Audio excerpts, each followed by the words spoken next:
I never thought I'd be the kind of guy to sit in his car outside a hotel at 2 a.m., hands shaking so badly that I could barely hold the steering wheel. My chest felt like it was collapsing in on itself. My stomach twisted in knots I didn't know were possible. And all because of one text. One single, short message that ripped my entire world apart. It wasn't even meant for me. That's what made it worse. Can't wait to see you again tonight, Red Heart. I stared at it over and over, my brain refusing to accept what my eyes were reading. It had popped up on my fiancée's phone while she was in the shower. We were supposed to be getting married in just 3 months. 3 months. We had the venue booked, invitations sent, families buzzing with excitement. And here I was, holding her phone in disbelief while steam rolled out of the bathroom, as if mocking me for even daring to look. At first, I tried to rationalize it. Maybe it was a mistake. Maybe it was her friend joking around. Maybe she typed the wrong number. But deep down, I knew. I knew because of the way my stomach dropped, the way my hands instantly went cold, the way my instincts screamed that this wasn't innocent. I locked her phone, placed it back exactly how it had been, and tried to play it cool when she came out wrapped in her towel, humming like nothing in the world was wrong. But I couldn't unsee that text. The first thing I noticed that night, lying beside her, was how heavy the silence suddenly felt. Her breathing was calm, steady, peaceful. Mine was shallow, erratic, like I was drowning. I couldn't sleep. My brain replayed every moment we had together, every late-night drive, every kiss, every promise of forever, and suddenly they all felt like lies. The next morning, I did something I never thought I'd do. I followed her. She said she was going to meet her maid of honor to finalize some wedding details. I kissed her goodbye, smiled like everything was fine, then waited 10 minutes before grabbing my keys and driving after her. My heart pounded the entire time, my palms sweating so badly I had to wipe them on my jeans at every red light. And then I saw it. Not her meeting with her maid of honor. Not her carrying color samples or wedding binders. No, I saw her walking into a hotel. With him, the guy she'd once sworn was just a friend. The next morning was suffocating. I woke up before my alarm, heart pounding in my chest, as if my body already knew something was wrong before my mind even caught up. I could feel the empty side of the bed like a cold weight. Emma hadn't stayed over the night before. She'd claimed she was too tired and wanted to go home. At first, I brushed it off, but then the memory replayed itself over and over in my head. The half smile, the way she avoided eye contact when she said it, the silence that stretched a little too long before she finally kissed my cheek and walked out. It wasn't the first time she'd done that in recent weeks, and my gut was screaming louder now. I stumbled into the kitchen, hands shaking as I made coffee, tried to convince myself I was overthinking. She had been distant, sure, but she had work stress, family stuff, and the two of us had been arguing a little more. Maybe it wasn't about another guy. Maybe it was just life. But the moment I took a sip of the bitter coffee, my phone buzzed on the counter. A notification from Instagram. I froze. It wasn't from Emma, though. It was from my buddy, Tyler. A simple message. Bro, you might want to see this. I'm sorry. Mum. My stomach dropped. My thumb hesitated over the screen, already trembling before I opened the message. And there it was, a screenshot. Emma, in a photo at some rooftop bar. Not with her co-workers.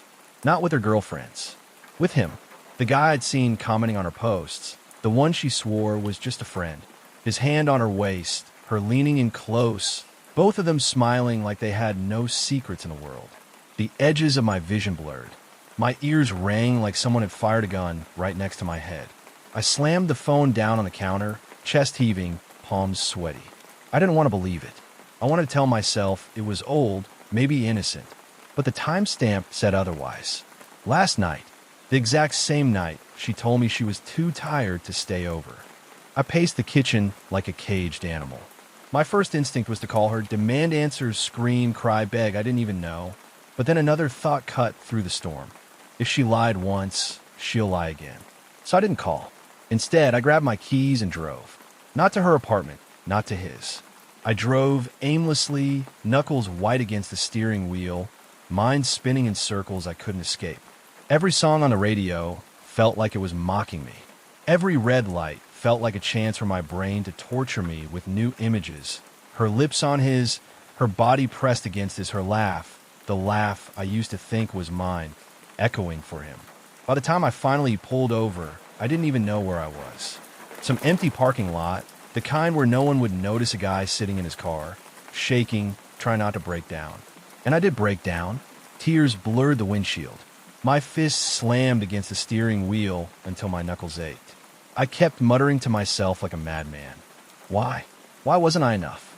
Hours passed before I finally drove home. My phone was buzzing nonstop, calls from Emma, texts piling up. At first, they were casual. Hey babe, good morning. Hope you're having a good day. Then, why aren't you answering? Are you mad? Then, we need to talk. Please call me. I ignored every single one. That night, she showed up at my apartment. I heard the knock, the sound of her voice calling my name, the desperation growing with each passing minute. Please, open the door. Just talk to me. Whatever you saw. It's not what you think, please. Her voice cracked. I could hear her crying through the door. For a moment, my hand reached for the knob. For a moment, the part of me that still loved her, still wanted to believe her, nearly gave in. But then that image flashed again, her smile with him, the way his hand fit so comfortably around her waist, and my hand fell back to my side. I didn't open the door. She eventually left, her footsteps echoing down the hallway. I collapsed onto the couch, exhausted, hollowed out, wondering how the hell my life had unraveled so fast. But the worst part? That was just the beginning. Because what I didn't know then was that Emma wasn't going to let me go easily. And the truth about her and that guy, it was so much darker, so much messier than I ever imagined. The morning after everything blew up was nothing short of a nightmare. I woke up on my sister's couch, neck stiff, head pounding, eyes swollen from the hours of crying I had done the night before. For a second, when sunlight filtered through the blinds, I thought maybe it was all just some twisted dream.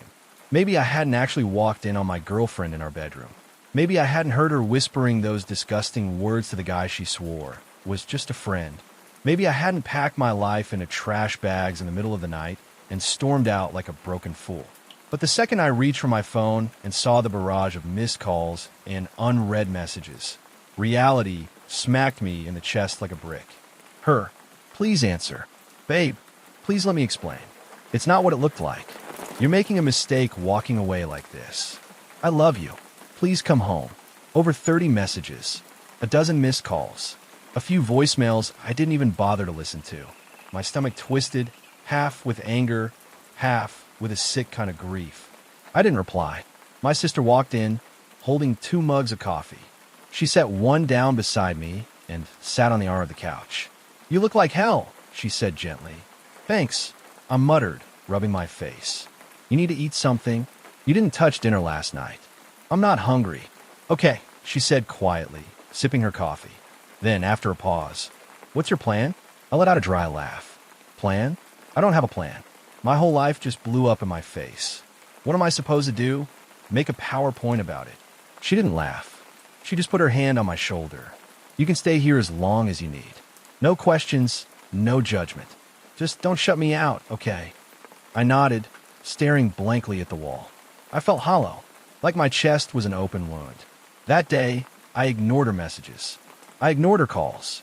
By evening, she showed up at my sister's apartment. I wasn't prepared for that.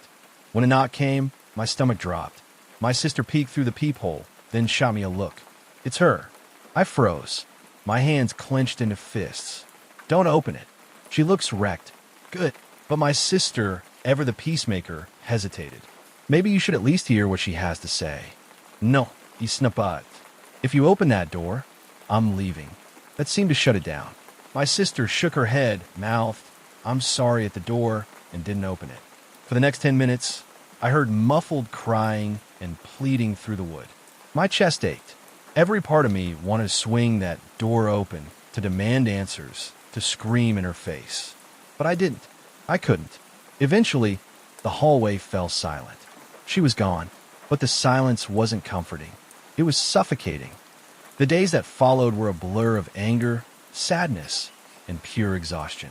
I went through the motions of work, but I wasn't really there. My coworkers noticed. My boss noticed. I brushed it all off with some excuse about personal stuff. Every night, I lay awake replaying everything in my head. The way she smiled at him, the way her hands were tangled in his hair, the way she looked shocked, not guilty, when I walked in like I had ruined her moment. That image haunted me, but what haunted me more were the memories. Her laugh, the little notes she used to leave at my lunch, the night she held me when I thought I was going to lose my job, the times we made plans for the future, kids, a house, vacations we never got to take. How could someone who gave me all of that also give me the most excruciating pain in my life? I felt like I was going crazy. One night, about a week after everything went down, she found another way to get to me. I was scrolling on my phone, trying to distract myself, when I saw a notification. She had posted a picture on Instagram. It was us. Well, an old picture of us, on the beach, smiling, happy, in love. Her caption, "When you lose the best thing in your life, you realize too late what really mattered. I'll never stop loving you. Please come back." The comments were a flood of sympathy. People writing things like, "You two were perfect. Work it out. Love is worth fighting for. Don't give up on each other." I threw my phone across the room. It shattered against the wall, the screen spiderwebbing instantly. "God damn it!" I yelled, hands pulling at my hair. My sister ran out of her room, startled. "What happened?" I just pointed at the phone, breathing hard. She picked it up, saw the post, and her face hardened. That's manipulative as hell. I buried my face in my hands. She's making me the bad guy. Everyone thinks I'm the one who walked away for no reason. My sister sat beside me, grabbing my wrist. "Then tell people the truth. You don't know her silence. She cheated. That's on her, not you." But I didn't want to blast my private hell on social media. That wasn't me. So instead, I sat in the wreckage, letting her rewrite the narrative while I crumbled in the shadows. Then came a night I finally cracked. I answered her call. I don't know why. Maybe it was the loneliness. Maybe it was the anger. Maybe it was the fact that I just needed to hear her admit it out loud. "Hello." My voice was hoarse. She gasped like she couldn't believe I picked up. "Oh my God, you answered. I've been trying every day. Please let me explain." I clenched my jaw. "Explain?" You had your tongue down his throat. "What exactly needs explaining?" It wasn't what it looked like. I barked out a bitter laugh. "That's the oldest cliche in the book. Do you even hear yourself?" Her voice cracked. "I messed up, okay? I was drunk and it just..." "Don't," I snapped.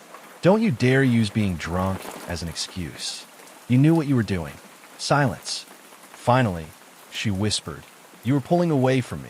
You've been so focused on work, so distracted, and..." I felt alone. He was just there. "I never wanted to hurt you." My chest burned.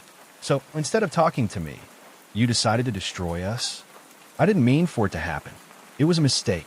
I laughed again, but there was no humor in it. A mistake is forgetting to lock the door. A mistake is burning dinner. Cheating isn't a mistake. It's a choice. She sobbed into the phone. "I love you. Please don't throw us away over one stupid night." And that was the dagger, because for a split second, some weak, broken part of me wanted to believe her. Wanted to believe that love could outweigh betrayal.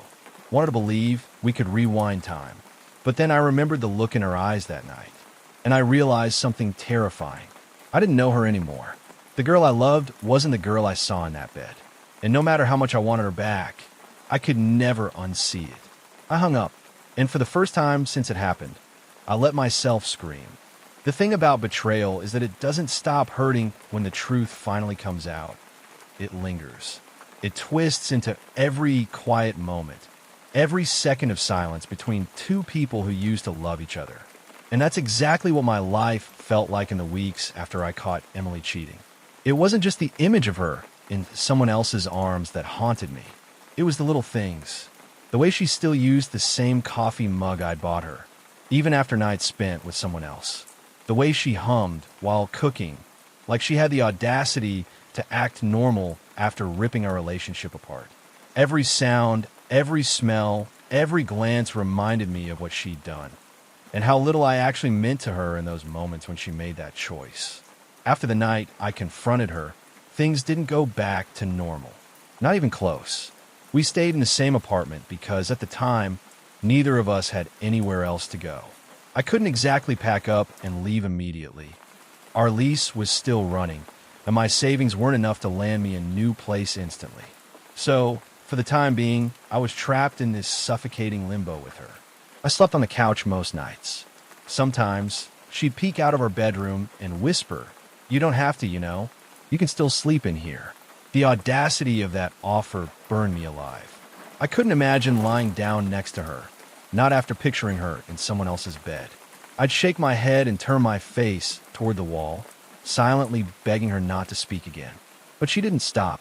Emily had suddenly transformed into this desperate, guilt-ridden version of herself. She left notes in my work bag. She made my favorite meals. She tried to laugh at my jokes again, like somehow small gestures could erase the crater she'd left in my trust. The thing was, a part of me wanted to believe her when she said she was sorry.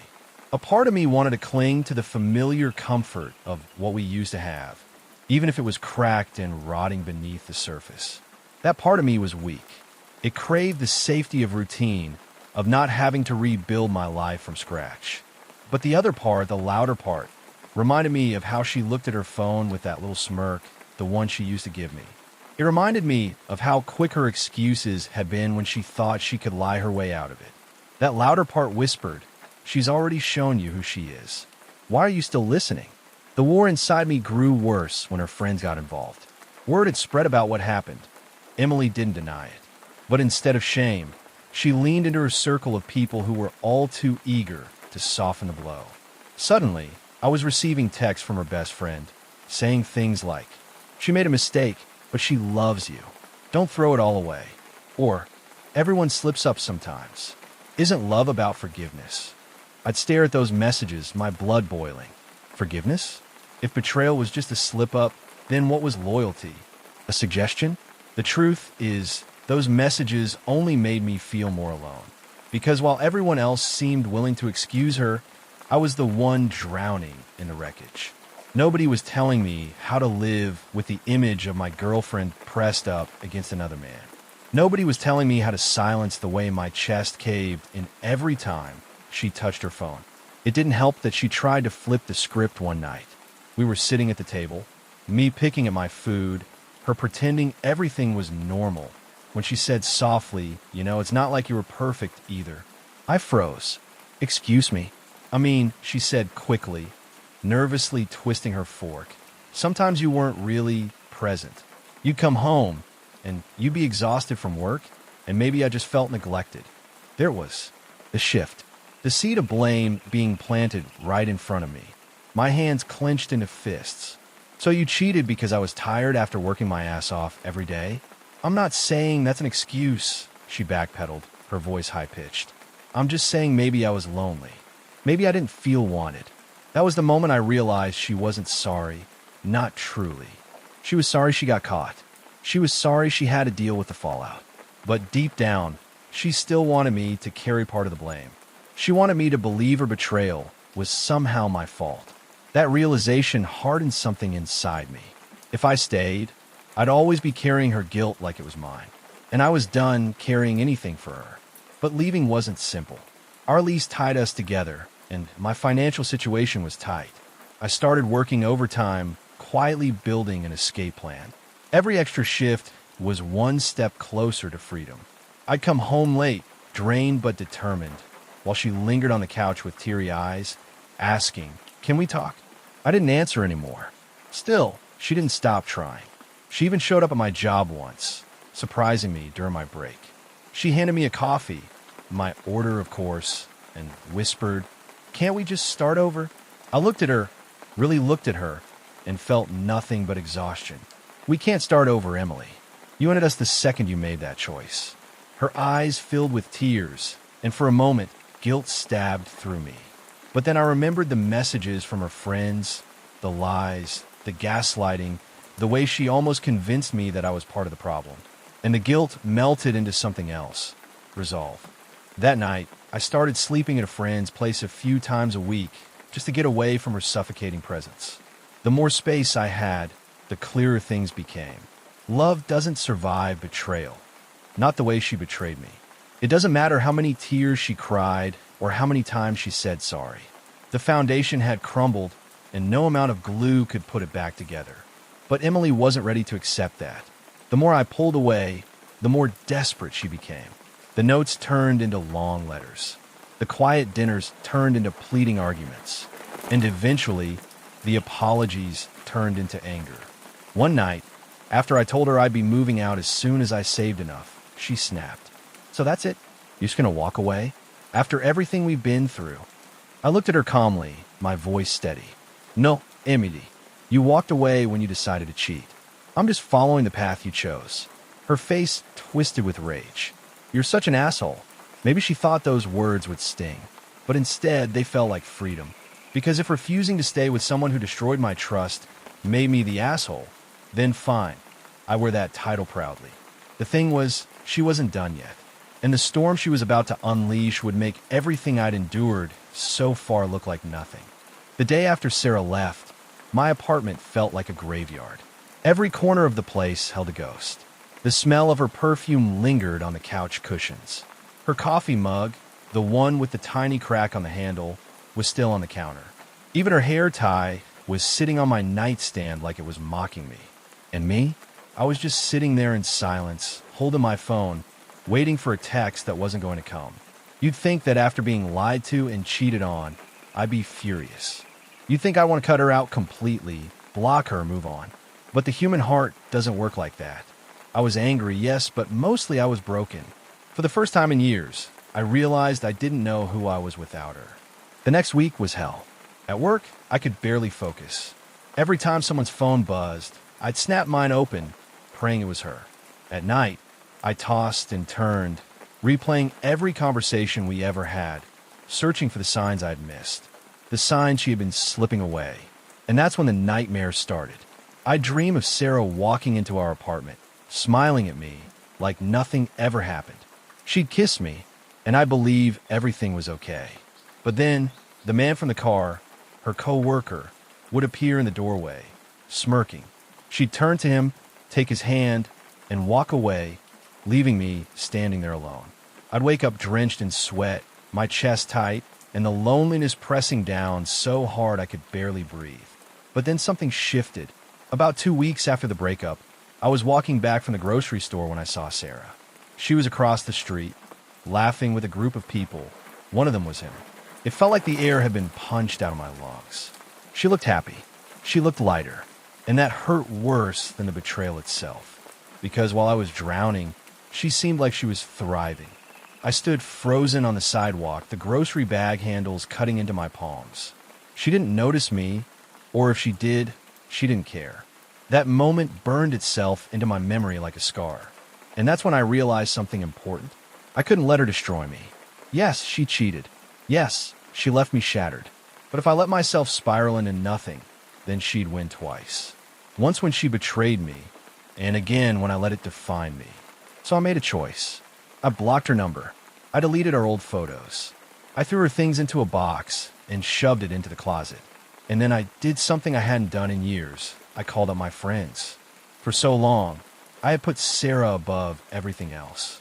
I canceled plans, skipped outings, all to make her happy. But standing there with my buddies, laughing over beers, I felt something I hadn't in months, alive. It wasn't easy. Healing never is. There were still nights I cried myself to sleep. Still mornings where I had to force myself out of bed.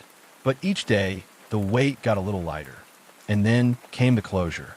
It happened 3 months later. Sarah texted me out of the blue. "Can we talk?" Against my better judgment, I agreed. We met at a quiet cafe downtown. She looked nervous, fidgeting with her bracelet, her eyes darting everywhere but mine. "I just wanted to say I'm sorry," she finally whispered. I stared at her, waiting for the anger to rise up. But it didn't. Instead, I just felt done. "You made your choice," I said calmly. "And I made mine. I don't hate you, Sarah, but I don't love you anymore either." Her eyes welled up, but I didn't flinch. For the first time, I was in control. We said our final goodbyes that day. No yelling, no drama, just closure. And walking out of that cafe, I felt free. Not because I had won, but because I finally understood something I wish I had years ago. Sometimes, love isn't enough. Respect, loyalty, and trust, That's what makes a relationship real. Without those, love is just a word. Sarah taught me that the hard way. And now, I'm not bitter. I'm not angry. I'm grateful because losing her gave me back myself. And one day, when the right person comes along, the one who doesn't just love me, but chooses me every day, I'll be ready. Because this time, I know what I deserve. So if you've ever been broken like this, hear me out. Don't let their betrayal define you. Let it free you. And if you're listening to this right now, don't forget, hit that subscribe button. Because the stories I tell aren't just stories, they're survival. And trust me, you don't want to miss the next one. I caught my fiancée cheating with my best friend 2 weeks before our wedding. You ever have one of those moments where your whole world just stops? Like someone pressed pause on your life and you're left staring at the pieces of something you thought was solid, only to realize it was nothing but glass the entire time? That's exactly what happened to me. 2 weeks before the day I was supposed to marry the woman I thought was my soulmate, I found out she was cheating on me. And not just with some stranger, not some nameless fling she met at a bar. No, she was sleeping with my best friend, the same guy who was supposed to be standing beside me as my best man. But before I dive into that nuclear bomb of a discovery, let me back up, because to really understand how much this tore me apart, you've got to understand where it all began. I met Rachel when I was 24. At the time, I wasn't really looking for anything serious. I had just gotten out a long-term college relationship, one of those 3-year situationships that everyone swears will last forever until real life comes knocking. I wasn't heartbroken exactly, but I was wary, cautious. But Rachel came in like a storm. We met at a friend's birthday party, one of those overcrowded bar situations where everyone is yelling to be heard over the music. I was standing near the bar, waiting for my drink, when she leaned over and shouted, "You look like you hate being here." And she wasn't wrong. I laughed, told her I wasn't really into crowded places, and she grinned like she already knew me. That night, we ended up talking for hours, tucked into a corner booth while the rest of the party dissolved into drunken chaos. She was magnetic, funny, confident in a way that made me feel like I'd known her forever. By the end of the night, she gave me her number and kissed me on the cheek, and I remember walking home with this stupid grin plastered on my face. Fast forward a year, and we were inseparable. I'd fallen hard. She wasn't just beautiful, though she was in this effortless, girl-next-door kind of way. She made me feel seen. She remembered the smallest details about me, like how I took my coffee, or the fact that I always hated sleeping with socks on. She pushed me to go after promotions at work, encouraged me to reconnect with my estranged dad, and made me believe in this idea of a future where everything could finally be good. By year 3, I bought a ring. The proposal was everything she said she wanted. Private, intimate. I took her to the little diner where we had our first official date, and when the waitress brought out dessert, the ring was on the plate. She cried. She said yes. I swear it was the happiest I'd ever been. And here's where the story gets messy. Because while I was busy planning a future, while I was spending every spare dollar and ounce of energy making sure this wedding would be the day she always dreamed of, Rachel was busy doing something else entirely. Something I would only discover 2 weeks before our vows. But let me introduce you to the other character in this disaster, my so-called best friend, Adam. Adam and I had known each other since high school. We weren't the cliché inseparable brothers type, but we were close enough. He was the guy I called when I needed advice, the guy I invited to every family barbecue, the guy who helped me move into every crappy apartment I lived in throughout my 20s. He had a wild streak, always had, but I chalked it up to personality. He was the life of the party, the one who always had a new girl on his arm, the guy who could walk into a room and command attention without even trying. People liked him, and honestly, I liked him too. When I asked him to be my best man, he gave me this bear hug and said, "Of course, man. Wouldn't miss it for the world." I didn't know then just how loaded that statement really was. The first red flag was small. So small that I brushed it off without even thinking. Rachel started texting more at night. Nothing crazy, just the usual someone glued to their phone behavior we all fall into. I'd be watching TV, and she'd be smiling at something on her screen. "Who's that?" I asked once. "Just a meme from Sarah," she'd say. Or, my sister sent me something funny. And I believed her. Why wouldn't I? Then Adam started coming around more often. At first, it made sense. We were all busy with wedding stuff, and Rachel was helping me plan with him too. Guest lists, rehearsal dinner details, all that chaos. But I started noticing little things. The way she laughed at his jokes, just a little too hard. The way his hand would linger on her shoulder a second too long. The way conversations would die when I walked into the room. Still, I told myself I was paranoid. That wedding stress was making me overthink everything. Until the night I saw it with my own eyes. That night is burned into my brain. It was a Friday, and Rachel had told me she was going to stay late at her friend's house to go over some last-minute bridal details.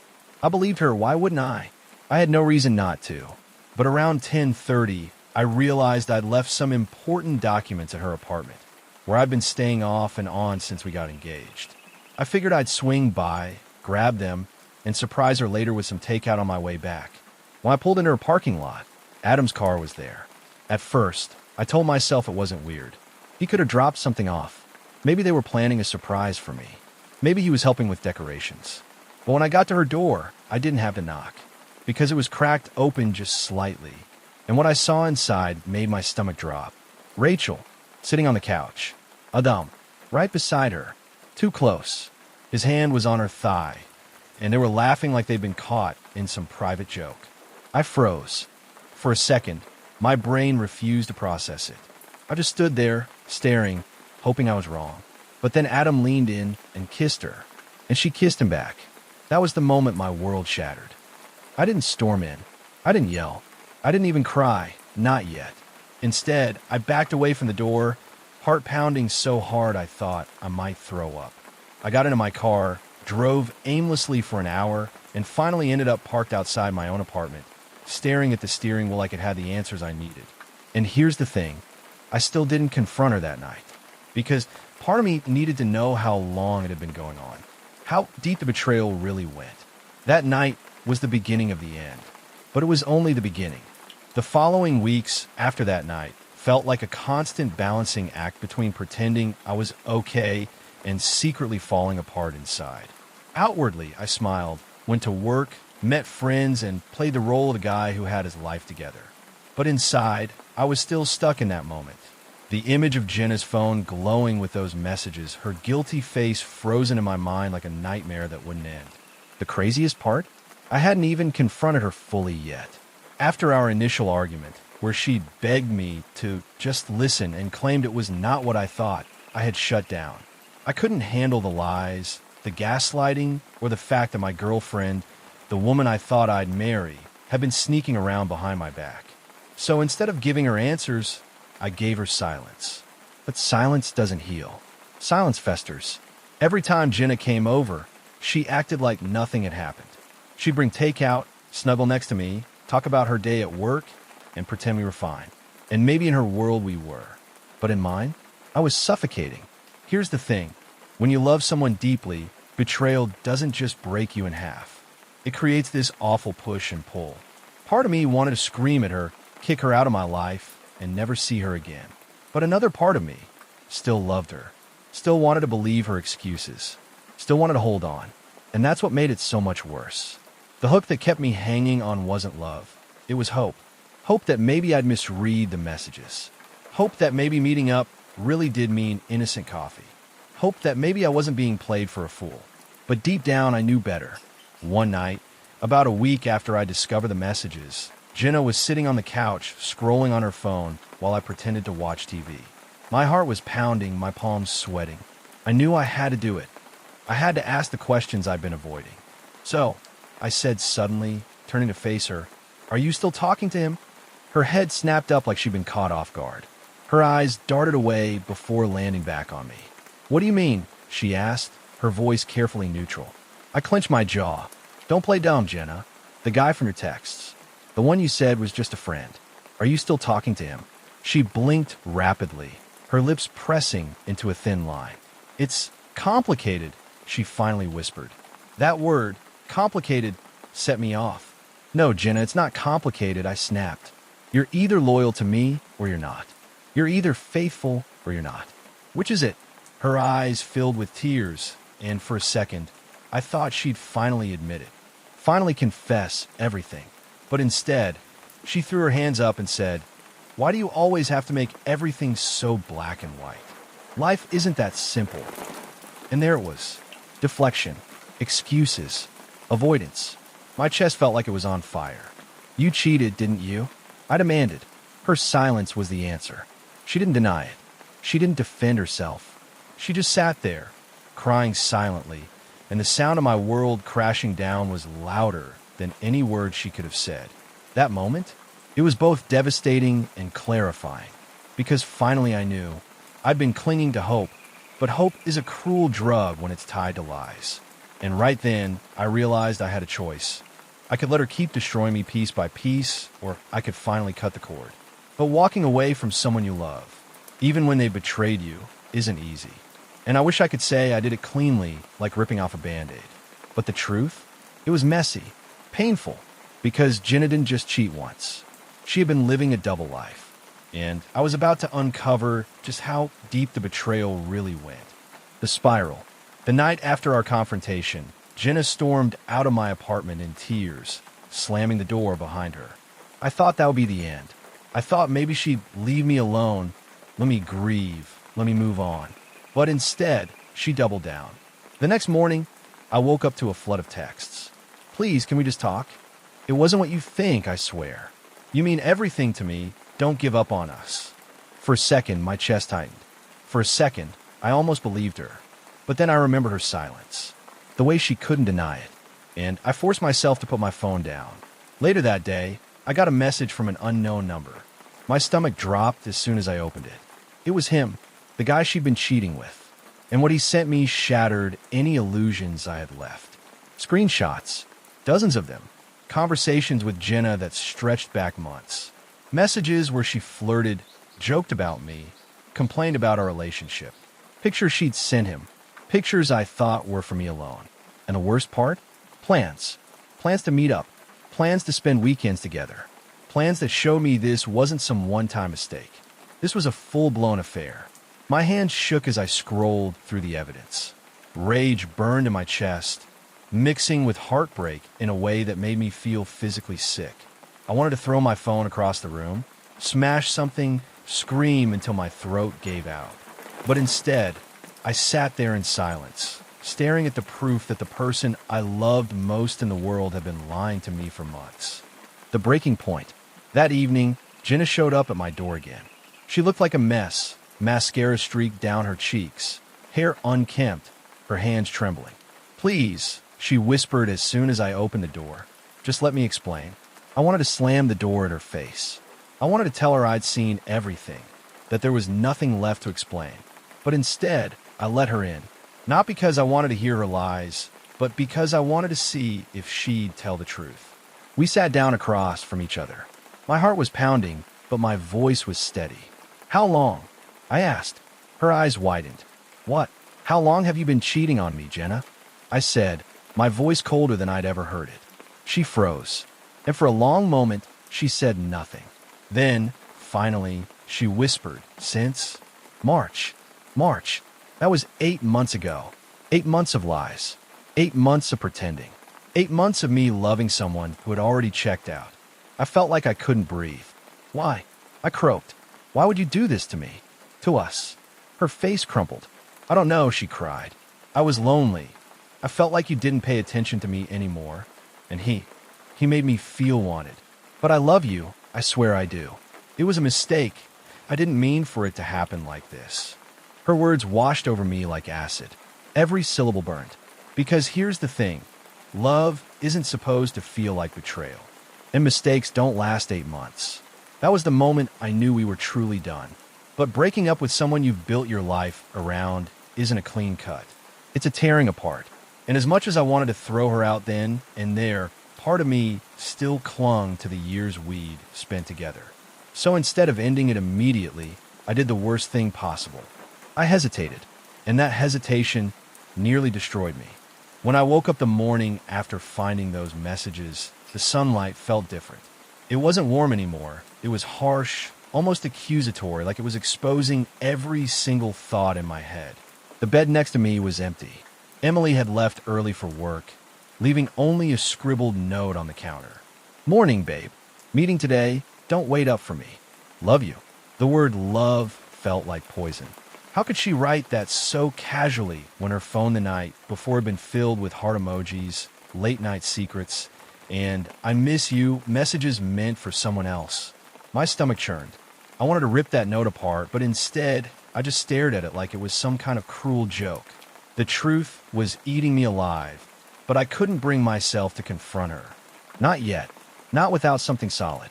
Screenshots weren't enough. Not when Emily was the kind of person who could twist words until they wrapped around your throat like a noose. So I started watching her more closely. At first, it was the little things.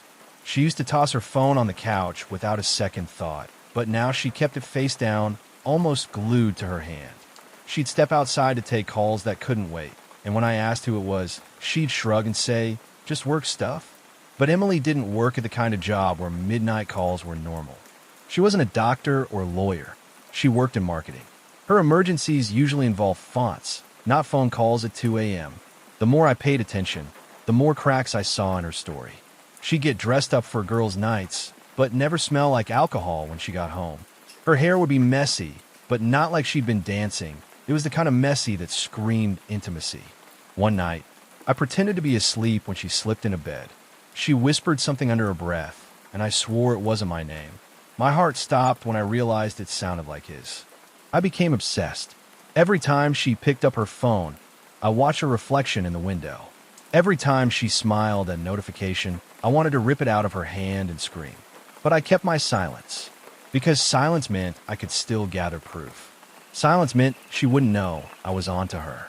It was torture, though.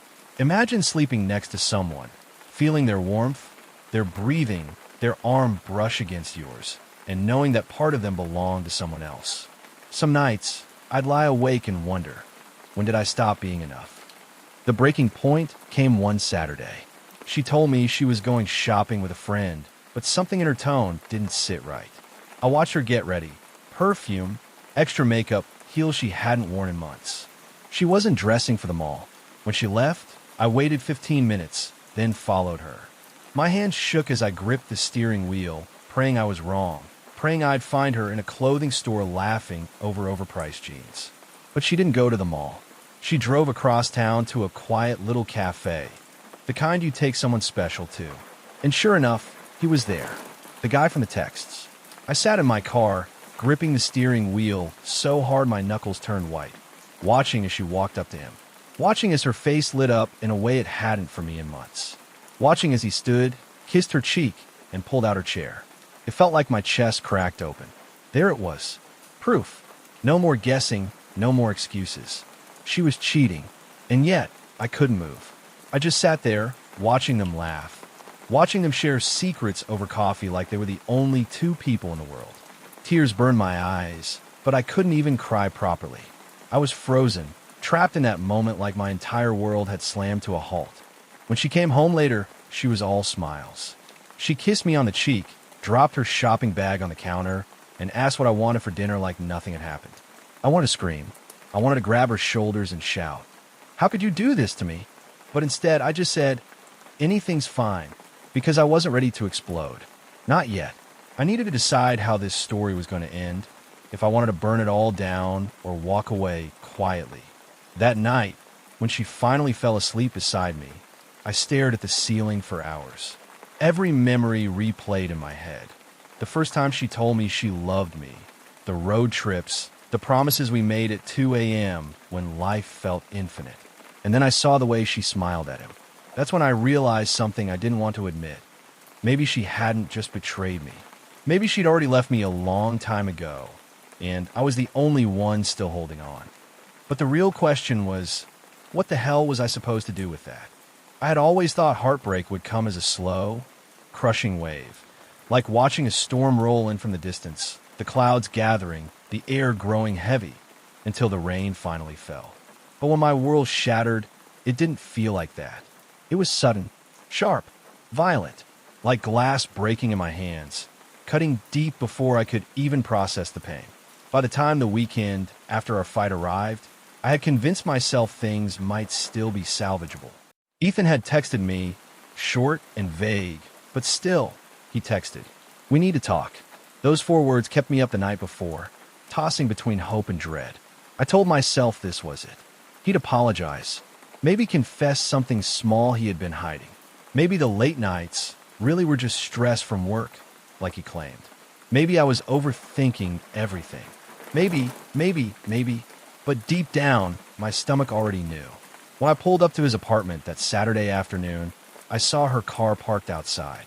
It hit me like a punch to the chest. My hands tightened around the steering wheel. I recognized that silver sedan instantly. It belonged to Claire, the same woman I had seen with him at the coffee shop weeks before. The one with the easy smile that had unsettled me in ways I didn't want to admit. I sat there for a long time, just staring at it. My pulse raced, and my thoughts spun into chaos. Should I leave? Should I walk in and confront him? Should I pretend I didn't notice and let him lie to my face again? No, not this time. I got out of the car. The hallway to his apartment seemed endless, each step echoing with the weight of the moment. My palms were sweating. My chest felt too tight. I wanted to scream, to cry, to run, but I forced myself forward. When I reached his door, I didn't even knock. I had a spare key. My hand shook as I slid it into the lock, every part of me screaming that this was a mistake, that I didn't want to see what was waiting on the other side. But I turned it anyway. The door creaked open, and there they were. Ethan was sitting on the couch, his shirt halfway unbuttoned. Claire was next to him, her legs tucked under her, a wine glass in her hand. Their heads snapped toward me in shock, like deer caught in headlights. For a second, no one moved. The world seemed to freeze. My heart stopped. Then reality slammed back in. "Are you kidding me?" My voice was sharp, louder than I'd ever heard it. "This is what you meant when you said we needed to talk." Ethan stood up quickly, panic flashing across his face. "No, wait. This isn't what it looks like." "Don't you dare," I spat, cutting him off. "Don't you dare say those words to me. I've seen enough." Claire looked at me, her expression unreadable. Not guilty, not ashamed, almost defiant. "Maybe you should hear him out," she said calmly, as if she had every right to be there. I laughed bitterly, a sound that didn't even feel like it came from me. "Hear him out? He's sitting here half undressed with you. What else is there to hear?" Ethan ran a hand through his hair, his voice cracking. "It's not like that. I was going to tell you. I was trying to find the right time." The right time? My chest burned, tears stinging my eyes, but refusing to fall. There's no right time to tell your girlfriend you've been sneaking around behind her back. The room was suffocating. My knees felt weak, but anger kept me standing. "Just go," I whispered finally, my voice breaking. "Both of you, just go." Claire stood up, looking at Ethan for a moment before walking past me without a word. Her perfume lingered in the air, sweet and nauseating. The sound of the door closing behind her felt like the final nail in a coffin. Ethan stepped closer, his face desperate. "Please, just listen. I messed up, okay? But I love you. It didn't mean anything."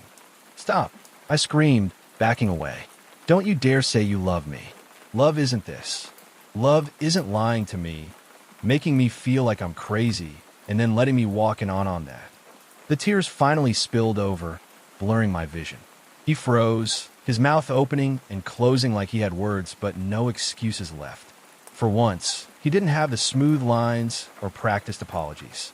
He just stood there exposed. And for the first time, I didn't see the man I fell in love with. I saw a stranger. I wiped my face, my body trembling, and whispered the words that tasted like poison but felt like truth. "We're done." But the story doesn't end there. That was just the explosion, the shattering of everything I thought we were. What came after was a different kind of pain. The silence. The questions. The endless nights replaying every conversation, every kiss, every moment, wondering when exactly it had all turned into a lie. And worse, the secrets I would uncover in the days to come would make that night look like only the beginning. Because Ethan's betrayal wasn't just a mistake. It was deeper, colder, planned in ways I never could have imagined. And I wasn't ready for the storm that was still ahead. The morning after everything blew up, I woke up in my best friend Ethan's spare room, sunlight streaming in through blinds I didn't recognize. For a second, I thought it was all a bad dream. But then reality came crashing back. The text, the betrayal, the fight, her tears that didn't feel real anymore, and my own heart still pounding from the explosion the night before. I didn't even know what to do first. My phone was lighting up with missed calls, half from her, half from people who had clearly caught wind of the drama. The group chat had already exploded. My perfect relationship was trending gossip now. I hated it. I hated that the life I built with her, the future I envisioned, had all become nothing but entertainment for other people. I ignored the calls, but curiosity got the better of me when I saw one from her sister. I picked it up, expecting rage, maybe even insults. But instead, her voice was soft. "She's a wreck," she whispered. "She's begging me to tell you to just talk to her. Please." She swears it wasn't what it looked like. I laughed bitterly. Not what it looked like. She was in another guy's arms, whispering things she should have only been whispering to me. I've seen enough. Her sister went quiet for a long time before finally muttering, "Then you already know your answer." That was the moment it hit me. I didn't need more excuses, explanations, or stories. I didn't need to go back and forth wondering if maybe I overreacted. I had the truth, and it was enough. Later that day, she showed up at Ethan's place. I didn't want to see her, but Ethan thought I needed closure. She stood there on the porch, mascara smudged, hair messy, holding herself like she was about to collapse. "Please," she begged, her voice raw. "Just listen." He meant nothing. I was drunk, I was stupid, and I messed up. But you, her voice cracked, "You mean everything. Please don't throw us away over one mistake." I should have felt sympathy. I should have wanted to reach out, to hold her, to believe her. But instead, I felt nothing. Or maybe worse than nothing. I felt free. "Do you know what you threw away?" I asked, my voice calm in a way that scared even me. "Do you know how much I gave up? How much of myself I trusted you with, only for you to spit it all back in my face?" Tears streamed down her cheeks as she shook her head. "I love you. I love you more than anything. Please, I'll do anything. Therapy, blocking him, changing jobs, just don't leave me." But her words were empty now. Once trust is broken, no patch can make it whole again. I stepped back inside and closed the door.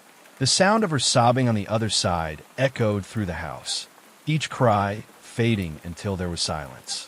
For the first time in years, I wasn't hers anymore. I was mine.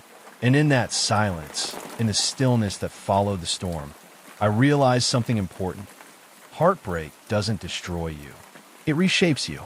And sometimes that's exactly what you need. Because walking away wasn't weakness. It was the strongest thing I'd ever done. If you've been through something like this, you know how hard it is to let go. But remember this. Your peace is worth more than someone else's broken promises. Don't settle for less than loyalty, love, and respect. If you felt this story, hit that subscribe button right now. You don't want to miss the next one. You ever have that gut punch moment where your whole world just stops? Like the air gets sucked out of the room, and suddenly you can't tell if your heart is racing too fast or not beating at all. That was me the night I found out the person I loved most in the world wasn't just lying to me. He was betraying me in ways I couldn't even wrap my head around. But let me back up, because if I start right at the end, you'll miss the slow, suffocating unraveling that led me there. And trust me, the unraveling matters. Because it wasn't just one big revelation. It was 1,000 little cracks in the foundation that I kept ignoring until the entire thing collapsed beneath me. His name was Ryan. At least, that's the name he went by with me. We met 3 years ago, and when I say he was charming, I don't mean in that, "Oh, he's a little flirty" kind of way. I mean the kind of charming that makes your knees weak, that makes your friends roll their eyes because they think it's too good to be true. The kind of charming that feels dangerous, but in the beginning, I liked the danger. We met at a friend's birthday party. Loud music, drinks flowing, and this guy walks in with a crooked smile that looked like it belonged to a movie. He had this way of locking eyes with you like you were the only person in the room. I should have known right then. Guys like that don't usually spell good news. But I was hooked from the second he said, "So, do you always stand off in the corner at parties looking mysterious? Or is tonight special?" I laughed. Of course I laughed. That's what he wanted. Things with Ryan escalated fast. By the second date, he'd already mapped out a dozen plans for our future. By the third week, he was leaving toothbrushes at my place. By the third month, he had me convinced he was the kind of man who showed up for the long haul. And the thing is, he didn't just say the right words, he acted them out too. Flowers at work, just because. Late night drives when I couldn't sleep, making me playlists that reminded him of us. He built this version of himself that was impossible not to fall for. And I did. Hard. But here's where things started to get weird. Ryan was always glued to his phone. I brushed it off at first. Everyone's on their phone, right? But it wasn't just the usual scrolling or texting. He guarded that thing like it held state secrets. If I even shifted in bed toward his side when it buzzed, he'd snatch it up so quick it was like a reflex. Then there were the late nights. At first it was work. He had a stressful job. Always big projects or late meetings. I wanted to be supportive. I told myself, don't be the paranoid girlfriend. Trust him. So I did. Until the excuses started piling up in ways that didn't add up. One night, he came home at nearly 3 a.m., reeking of perfume that was definitely not mine. I pointed it out, and he laughed it off, said his coworker had hugged him goodbye. A hug. At 3 in the morning. I wanted to believe him, so I did. I swallowed my doubts, tucked them away, and told myself that love meant trust. But love also makes you blind. And I was walking around blindfolded while he was building an entire secret life right under my nose. The first real crack came 6 months into our relationship. I was at his apartment while he showered, and his phone lit up on the table. Normally, I would have ignored it. I wasn't the type to snoop. But this time, something in my chest tightened, this instinct that screamed. Look, the name flashing across the screen wasn't one I recognized. Samantha Redheart. My blood turned to ice. I didn't touch it. I didn't dare. But I memorized the name, burned it into my brain, and the second I got home, I started pulling at the thread. That's when the unraveling began. The first week after the text discovery was a strange, hollow blur. I walked through my own house like a stranger, every corner of it whispering back moments I had thought were mine alone with Julia. The couch we bought together suddenly looked like a stage prop. The framed photos on the wall mocked me. Us smiling on hikes, laughing on the pier, clinking glasses in some happy version of our life that I now realized wasn't entirely real. Julia tried to act normal. She still cooked dinner, asked about my day, and even kissed me goodnight. But I noticed little things that gnawed at me. She wouldn't meet my eyes as long as she used to. When her phone buzzed, she flipped it over quickly. Once, I caught her sitting in the bathroom with the shower running, but no water dripping. Her voice hushed as she spoke to someone. She came out pretending she'd been brushing her teeth. I didn't confront her right away. I was terrified. Terrified of confirming the truth I already suspected, and terrified of what it would mean for my life if I did. We'd been together for 5 years. We were each other's families, dreams, and comfort. Walking away wasn't as simple as slamming a door. But the lies were suffocating me. Every time Julia reached for my hand, I wondered if those same hands had been tangled in someone else's hair hours earlier. Every time she told me she loved me, the words landed like ashes. One night, I couldn't take it anymore. Julia, I said, my voice steadier than I felt. Are you seeing someone else? Her fork froze halfway to her mouth. She looked at me like I had ripped the floor out from under her. What? Why would you? Why would you even say that? I wanted to scream because I saw the texts. Because I'm not stupid. Because every bone in my body is telling me you're lying. Instead, I just stared at her, waiting. She set her fork down, her hands trembling. No, I'm not seeing anyone else. I love you. You know that. I almost wanted to believe her. Almost. But her eyes darted away too quickly. Her voice cracked too much. She was lying. I felt it. The next day, I did something I never thought I'd do. I went through her phone. I knew it was wrong, invasive, desperate, but I needed the truth more than I needed to feel righteous. And there it was. Dozens of messages. Some deleted, but not all. Her Ben was real. The texts weren't innocent. They were filled with longing, flirtation, and plans.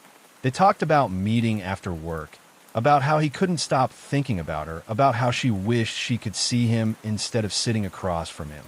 Him. That was me. The ground didn't just crack. It collapsed beneath me. I waited until she got home that night. She came through the door, her smile fading when she saw me standing there, her phone in my hand. "Who's Ben?" I asked. My voice was calm. Too calm. Julia went pale. "You went through my phone? That's what you're worried about." I snapped, my calm shattering. "Not the fact that you're cheating on me." Tears welled in her eyes. She stepped forward, reaching for me, but I pulled back. "Please," she whispered. "It's not what you think." I laughed, a sharp, bitter sound. "Really? Because it looks exactly like what I think. You've been lying to me for months, sneaking around, telling another man you wish you were with him instead of me. So tell me, Julia, what the hell is it, if not what it looks like?" She broke then. The tears spilled over, her whole body trembling. I didn't mean for it to happen. I didn't. He was just there. He listened. He made me feel like I mattered. And then one night, she cut herself off, choking on a sob. "You slept with him," I said flatly. She didn't deny it. The silence between us was unbearable. My heart pounded, but it felt like it was pounding inside someone else's chest. "Why?" I finally asked, my voice raw. "Wasn't I enough? Didn't I love you enough?" She sobbed harder. "It's not about enough. You're amazing. You've always been amazing. I got lost. I didn't know how to stop it once it started. I'm so sorry." Her apology felt like dust in my mouth. For the first time since I'd met Julia, I realized I didn't trust her. And once trust is gone, what's left? But I didn't walk away. Not that night. I sat there, numb, while she cried and begged and promised she'd end it with him. She swore she'd do anything to fix what she'd broken. I wanted to believe her. God, I wanted to.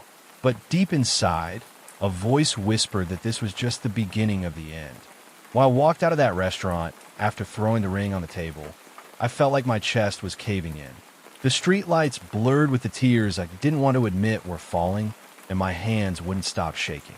My entire life plan, everything I thought I'd figured out, collapsed in that single night. But deep down, I knew it wasn't the end of the storm. It was just the beginning. For the next few days, I didn't hear from Emily. No texts, no calls, nothing. The silence was louder than anything she could have said. I kept staring at my phone like some kind of idiot, half hoping she'd apologize, half hoping she wouldn't, because I knew I'd be too weak to ignore her. But on the fourth night, around midnight, there was a knock on my apartment door. I already knew who it was before I opened it.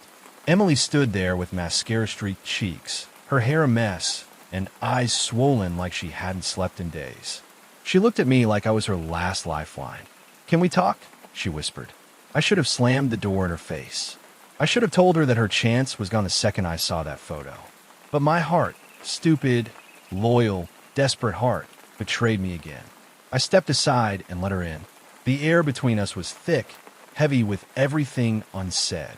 She sat on the edge of the couch while I leaned against the kitchen counter, arms crossed, trying not to crumble.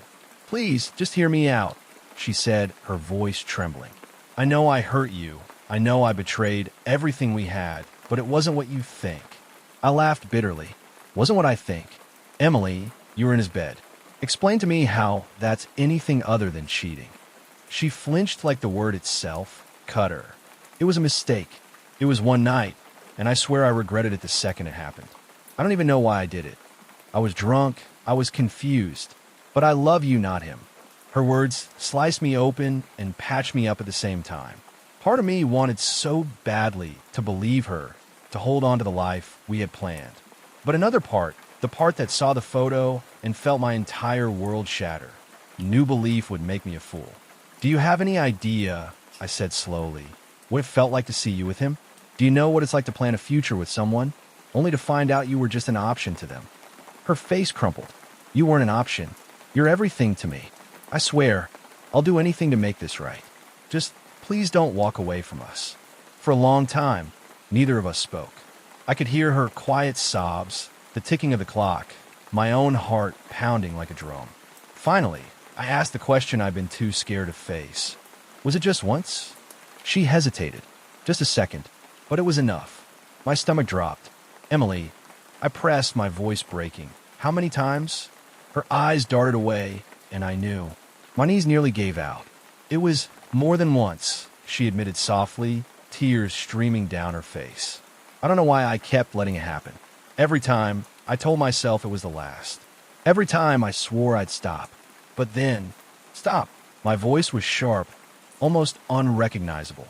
Just stop talking. I turned away, pacing the small living room, hands pulling at my hair. The walls felt like they were closing in, her confession echoing in my skull like a hammer. More than once. More than once. You didn't make a mistake, I spat. You made a choice. Over and over again, you chose him. And you expected me to be what? Your safe plan B? Your backup in case it didn't work out with him? No, she cried, standing up and grabbing my arm. It wasn't like that. I swear, I never wanted him the way I want you. It was physical. It meant nothing. Nothing. I yanked my arm free. You destroyed us for nothing. The silence that followed was suffocating. I could see her crumbling in front of me, but I couldn't bring myself to feel sorry anymore.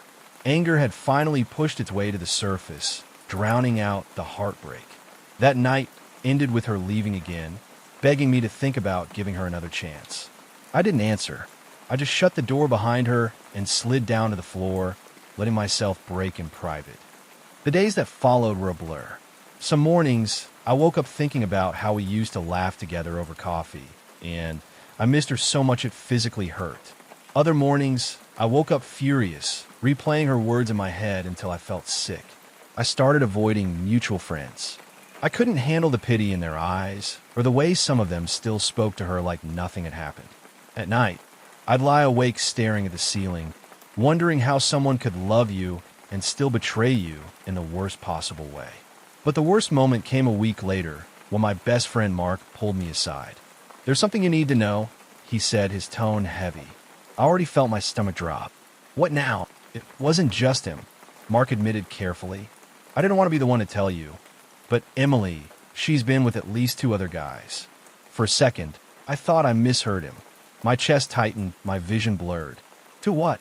"I'm sorry, man. I thought maybe it was rumors, but I confirmed it. She's been lying to you for months." That was the moment the last piece of hope inside me finally died. The image of the life we planned together went up in flames. It wasn't just a betrayal. It was a pattern, a deliberate choice, a web of lies she spun while I was busy dreaming about forever. That night, I didn't cry. I didn't rage. I just sat in the dark, numb, realizing the person I thought I loved didn't even exist. And yet, in that numbness, something else began to grow. Not forgiveness, not acceptance, but a cold determination. If she thought she could shatter me and walk away without consequence, she was wrong. This story wasn't ending with heartbreak. It was only just beginning. The silence in my apartment had become unbearable.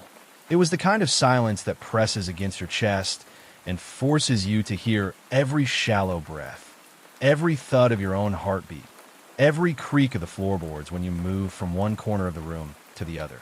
After the confrontation in part 3, when I finally pieced together enough proof of Emily's betrayal to confront her, I thought the storm would break. I thought the truth would bring me relief, even if it shattered me. But the aftermath wasn't as clean as I expected. Instead of freedom, I was trapped in limbo. She hadn't even denied it. That was the part that gutted me most. When I looked her in the eyes and said, "I know about Ryan. I know about all of it," she didn't gasp. She didn't rage. She didn't even try to spin some story. She just lowered her gaze, almost like she'd been waiting for this day, and whispered, "I'm sorry. Sorry." That single word was worse than denial. It was worse than lies, because it meant she admitted it. And still, she thought one hollow apology would hold back the tidal wave of destruction. The messages that haunted me. For the next few days, I couldn't stop reading the messages I'd found between her and Ryan. My brain looped them like a cruel film reel. I can't stop thinking about last night. He has no idea. He's so clueless. You make me feel alive in ways he never did. Each word sliced deeper than the last. I couldn't erase them. They burned into my skull. And the worst part, I kept hearing her voice when I read them. Not just the words, but the way she'd laugh softly when she was texting, the little smirk she tried to hide when her phone buzzed in the middle of dinner. All those times I thought it was work. I thought it was friends. I thought it was innocent. But now I saw it for what it really was. And yet, I couldn't bring myself to delete the texts or block her number. Some twisted part of me needed them. Like proof. Like evidence that I wasn't crazy. The war inside me. I found myself torn in two directions. One part of me wanted to burn it all down, throw her things out, tell every single one of our friends and her family exactly who she really was, destroy the picture-perfect image she'd built and expose her for the liar she was. But the other part of me, the weaker part, maybe still loved her. It's sick, right? After all she did, I still caught myself missing her laugh, her smell, the way she'd curl up next to me on the couch when we watched movies. That's the part no one tells you about betrayal. It doesn't flip a switch. Love doesn't vanish overnight, even when it should. Instead, you're left wrestling with the contradiction. The person who gave you your happiest memories is the same one who stabbed you in the back. Her attempts to fix it. Emily didn't disappear after I confronted her. Oh no, she doubled down. Suddenly, she was everywhere. Calling me, showing up at the apartment, crying on the front step until neighbors gave us pitying looks. I made a mistake, she kept saying. It didn't mean anything. I was confused. Please, we can fix this. I'd slam the door at her face, but 5 minutes later, I'd find myself pacing inside, fists clenched, heart hammering, because she knew exactly what strings to pull. And when she managed to corner me, when I let my guard down just long enough, she'd grab my hands, her tears soaking her cheeks, and whisper, "We've been through so much. Don't throw it all away for one stupid mistake." One stupid mistake. That phrase made me want to scream until my throat bled. Because it wasn't just once. It was months. It was calculated. It was lies on top of lies.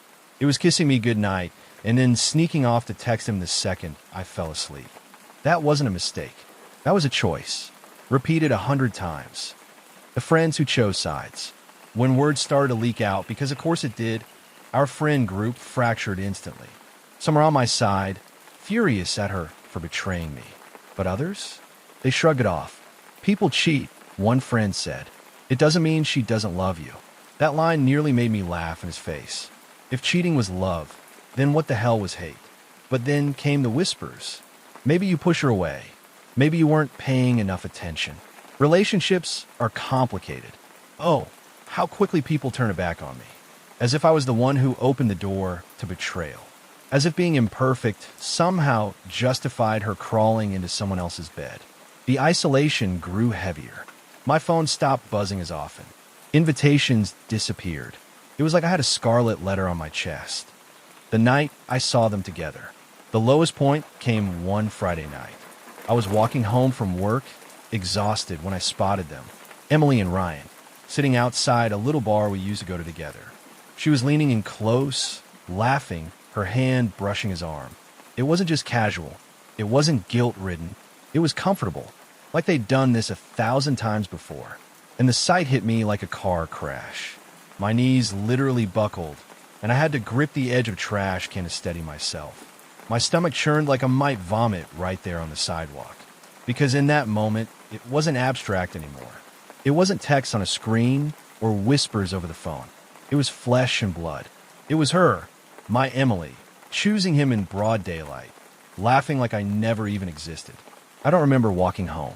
I just remember the blur of streetlights, the rush of blood in my ears, and the overwhelming urge to break something. The shift inside me. That night, something snapped. Up until then, I'd been floundering, caught between anger and longing, unable to move forward. But seeing them together, it killed whatever fragile illusion I'd been clinging to. She wasn't mine anymore. Maybe she never really had been. And for the first time since this nightmare began, I felt clarity. A cold, bitter clarity, but clarity all the same. I couldn't save us. I couldn't fix this. But I could save myself. The decision. The next morning, I started making moves. I called a lawyer. I gathered financial documents. I began the process of untangling our lives, line by line. And when Emily showed up again, pounding on my door, sobbing about second chances, I didn't open it. Instead, I stood there in the silence, listening to her cry, and realized I didn't feel pity anymore. I felt free, but freedom came with a price. Of course, it wasn't that simple. Even as I pushed forward, even as I tried to build a new path without her, the scars remained. I'd wake up some nights drenched in sweat, hearing her voice in my head. I'd walk past a restaurant we loved and feel the sting of memory. I'd hear a song we used to play in the car, and it felt like someone had taken a knife to my ribs. Healing wasn't instant. It wasn't clean, but it was happening. Slowly, painfully. And for the first time in months, I started to believe that maybe, just maybe, I'd survive this. I wish I could say that by the time I reached this chapter of my life, things had calmed down. But the truth is, the end of a relationship built on betrayal isn't as clean as walking away and shutting the door. Even after the breakup, the ghost of everything that happened haunted me in ways I didn't expect. At first, it was the silence. For so long, my life had been filled with constant buzzing. Texts from her, calls, little "I love you" reminders that I later realized were hollow distractions meant to keep me blind. When all that was gone, the absence felt like falling into a black hole. There were days I found myself reaching for my phone to tell her something funny I saw or to share a song before my brain reminded me, she betrayed you. She isn't yours anymore. But worse than the silence was the anger. The kind of anger that burns slow, that makes every memory feel poisoned. I replayed every conversation, every look, every "I love you," and all I could see was the deceit behind it. Nights were the hardest. Lying in bed, staring at the ceiling, I would find myself spiraling, imagining her laughing at me with him, imagining all the nights I thought she was busy when really she was with him. I hated that my brain wouldn't let me rest. Then came the unexpected, her attempts to crawl back into my life. It started with small things. A message on my birthday. "I hope you're doing okay. You'll always mean a lot to me." I left it on read. A few weeks later, she showed up outside my apartment, standing there with tears streaming down her face like she was the victim in this whole mess. She begged to talk, begged for forgiveness. She said she made a mistake, that she was confused, that what we had was real, and she threw it away for something meaningless. Do you know what the cruelest part of betrayal is? Sometimes your heart wants to believe them, even when your brain knows better. For a split second, I saw the girl I fell in love with, the one who used to look at me like I was her entire world. And part of me wanted to give in, to believe she could change, to believe we could go back. But then I remembered the nights I sat alone, wondering why I wasn't enough, while she was out giving the parts of herself that belonged to me to someone else. So I closed the door in her face. That should have been the end. But people like her don't let go easily. I started hearing from mutual friends that she was painting me as the bad guy, saying I abandoned her, saying I didn't fight for her. One even told me she said I was emotionally distant, that she cheated because I made her feel unloved. That cut deeper than I expected, because not only had she shattered me, now she was trying to rewrite the story so she wouldn't look like the villain. And here's where the real lesson came in. I realized healing wasn't just about forgetting her. It was about reclaiming my own story. So I started writing again. At first, it was just journaling, late-night rants about how much I hated her, how much I hated myself for loving her. But slowly the words shifted. They became less about her and more about me, about rediscovering who I was without her shadow. I started therapy too. That was a game changer. My therapist told me something that stuck. We didn't lose her. She lost you. What you lost was the version of her you thought was real. And that version never actually existed. That hit like a freight train. Because for months, I'd been grieving someone who wasn't even real. I'd been mourning a relationship that, in hindsight, was built on lies. Once I accepted that, the anger started to loosen its grip. Not completely, but enough to let me breathe again. And then, life surprised me. Months later, I met someone new. Not in some dramatic way, not in a rebound haze. Just a quiet, unexpected connection. She was kind, patient, nothing like my ex. She didn't push, didn't rush me. For the first time, I felt safe opening up about the scars I carried. And instead of judging me, she simply said, "I'm not here to erase your past. I just want to be part of your future." That's when I realized the end of one story doesn't mean the end of your story. Yes, betrayal breaks you. Yes, it changes you, but it doesn't have to define you. What defines you is how you rise from it, how you refuse to let someone else's lies dictate your worth. Looking back now, I don't see myself as the victim.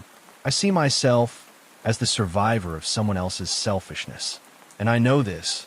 I'll never let anyone make me feel like I'm not enough again. Because I am enough. Always was. Always will be. And if you're listening to this and you've been betrayed, hear me. Their betrayal says everything about them and nothing about you. Don't carry their shame. Don't wear their mistakes like they're your own. Walk away. Heal. And someday, you'll look back and realize you didn't just survive, you grew stronger than you ever thought possible. That's my story. And if you've stuck with me this far, I want to say one thing. Subscribe right now. More stories like this are coming, stories that will make you feel, that will keep you hooked, and maybe even help you heal. Don't miss the next one. Hit subscribe and stay with me. You ever have that moment where your entire world shifts in the span of a few seconds? Like, you're just living your life, believing everything is fine, and then one piece of information drops into your lap, and suddenly nothing makes sense anymore? That happened to me on a random Tuesday night, over something as small as a text message I wasn't even supposed to see. My girlfriend, Madison, had been with me for almost 4 years. We met in college. One of those cliche stories where the quiet kid, me, ends up dating the girl everyone seems to love. Madison wasn't the cheerleader type, though.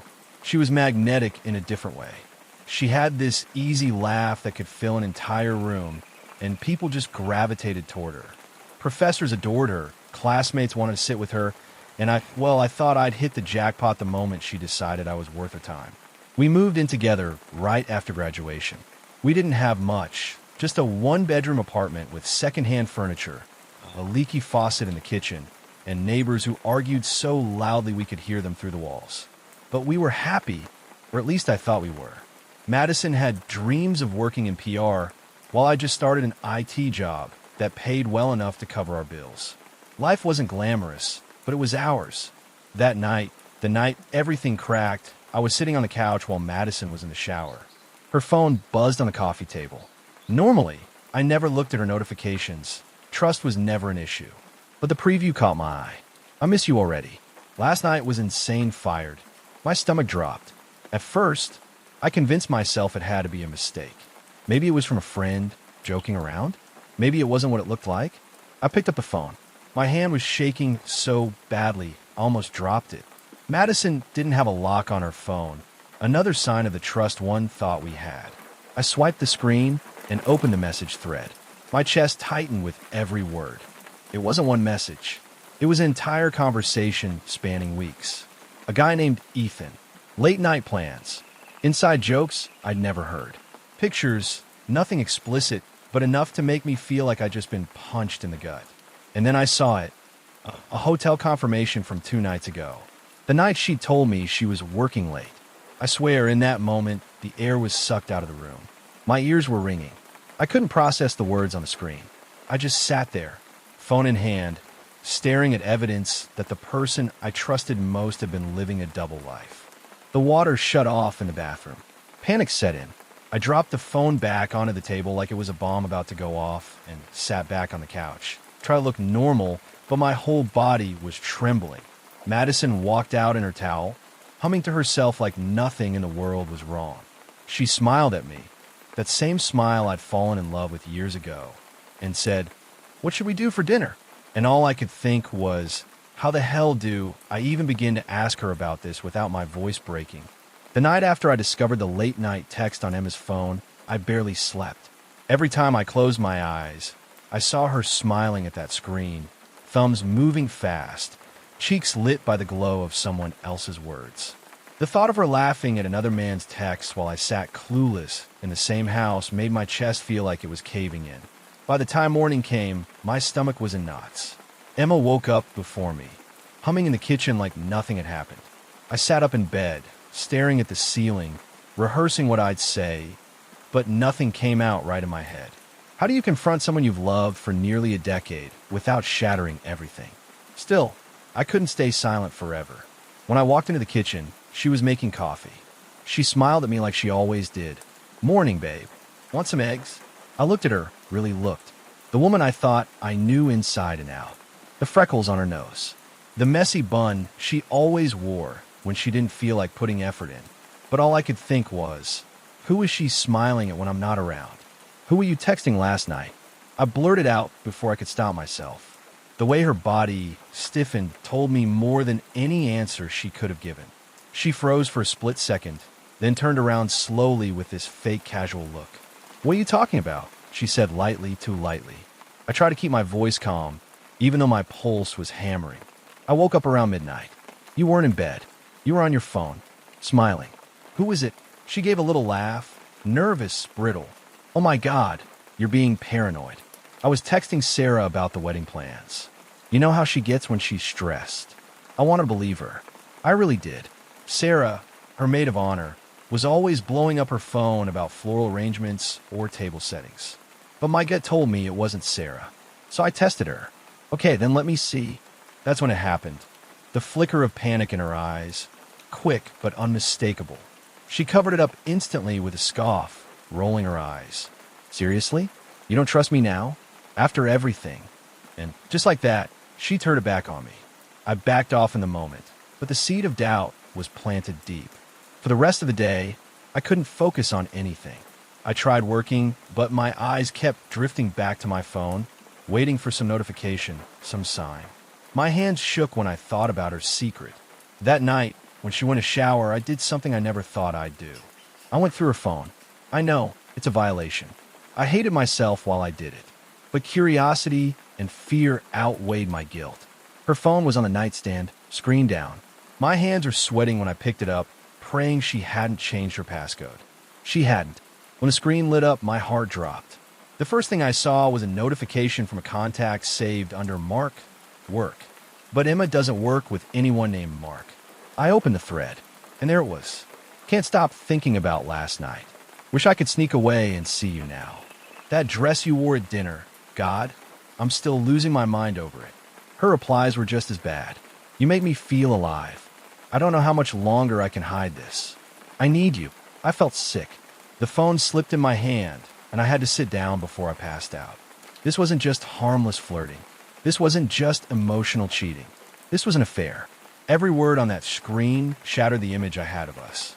The late nights, the girls' trips, the moment she turned her phone away when I walked in. It all made sense now. When she walked back into the room, towel around her hair, humming to herself, I couldn't even look at her. My throat felt like sandpaper. I put her phone back down, face down again, like it hadn't been touched. I lay there pretending to sleep, but my mind raced. Do I confront her now? Do I wait? Do I gather more proof?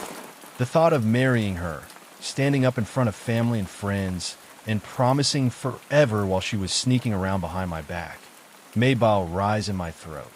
The next morning, I decided to test her again. Hey, I said casually while she poured cereal. Did Sarah calm down about the wedding stuff? You were up pretty late texting her. She didn't even flinch this time. Oh yeah, she's fine now. She just needed to vent. The lie slid off her tongue so easily, it almost scared me. That's when I knew I couldn't keep living in the dark. I had to confront her with the truth. That night, after dinner, I pulled her phone off the counter and put it on the table between us. So, who's Mark? I asked, my voice shaking but steady enough to cut through the air. Her eyes went wide. For a second, she opened her mouth like she was going to deny it again. But then she saw my face, and maybe she realized there was no point. Her shoulders slumped, and in the quietest voice I've ever heard from her, she said, I didn't mean for it to happen. The words hit me like a truck. There it was. The truth. Confirmation. Everything I feared spilling out in one broken sentence.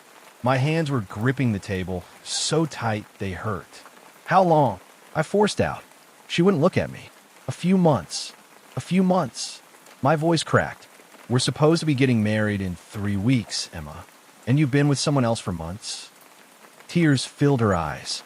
She reached across the table, but I pulled back like her touch burned. I'm so sorry, she whispered.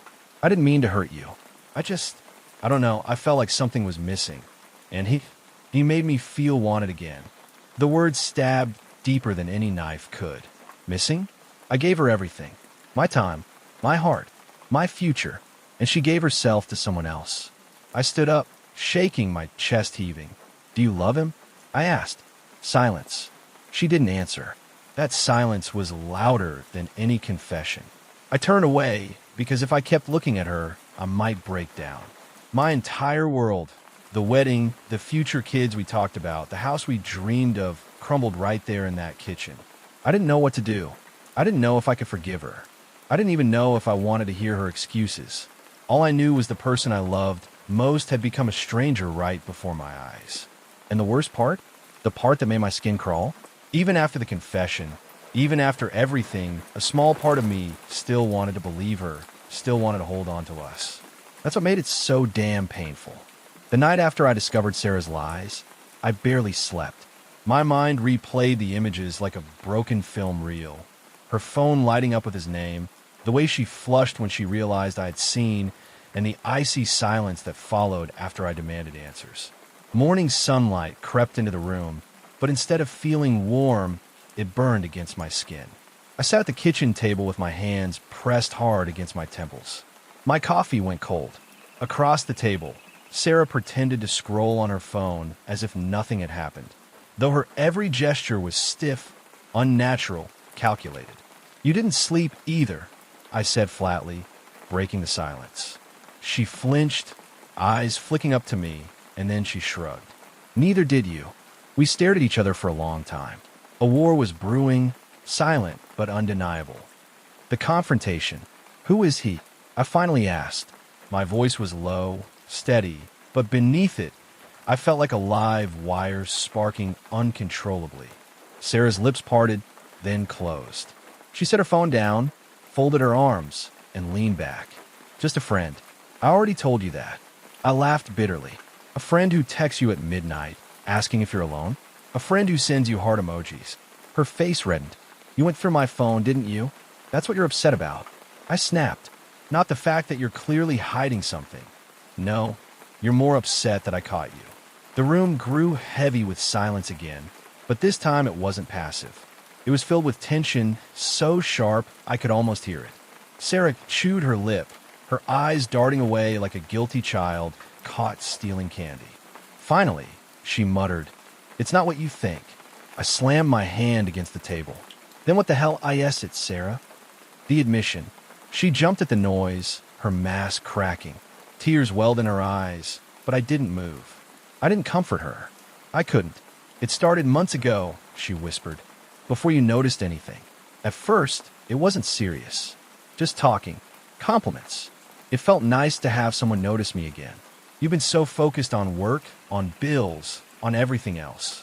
Her words stung like acid poured into an open wound. She was blaming me. "So this is my fault?" I asked coldly. No, that's not what I mean. I just..."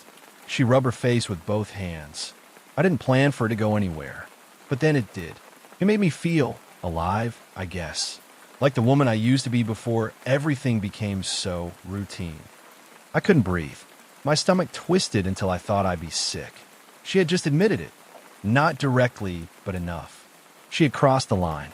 "Did you sleep with him?" My voice cracked, the words tasting like venom. Her silence was my answer. Breaking point. I pushed back from the table so hard my chair toppled over. The noise startled her, but I didn't care. Rage coursed through my veins, so hot and violent I felt dizzy. "You cheated on me," I spat. "After everything we've built. Our life, our home, years together. You threw it all away for some cheap thrill?" She sobbed quietly, her hands trembling. "I didn't mean for it to happen. It just did." I paced the kitchen, my heart pounding so loud it echoed in my ears. "Don't give me that. People don't just trip and fall into someone else's bed. Sarah, you chose this. Every single time, you chose him over me." She tried to reach for me, but I jerked away. Her touch burned like fire. "Please," she whispered. "It's not just physical. I think I love him." That shattered me completely. The last thread holding me together snapped. The shattered illusion. Love. She dared to call it love. For years, I thought we were solid, unshakable. Sure, we had our ups and downs, but at the core, I believed we were partners. Now, staring at her tear-streaked face, I realized she had been drifting away for a long time. I just hadn't seen it. Or maybe I hadn't wanted to. I laughed bitterly again, though it sounded more like a sob. "Love? You don't even know what that word means." If you loved me, you wouldn't have done this. Her body shook as she buried her face in her hands. I didn't mean for it to happen, she repeated weakly, like a broken record. But meaning didn't matter anymore. The damage was already done. The collapse. I spent the rest of the day in silence. I couldn't look at her, couldn't stand to be in the same room. Every glance at her felt like swallowing glass. At night, I grabbed a blanket and slept on the couch. The house felt unfamiliar, like a stranger's home. The air was thick, suffocating, heavy with lies. I woke up in the middle of the night to muffled sobs coming from the bedroom. She was crying. Maybe she was sorry. Maybe she wasn't. I didn't care. Not anymore. The illusion of who we were was dead. The intruder. The next morning, when I walked into the kitchen, Sarah wasn't alone. A man stood by the counter. Tall, dark hair, sharp features. His posture was too comfortable, too familiar. He turned when he saw me, his lips twitching into a smirk.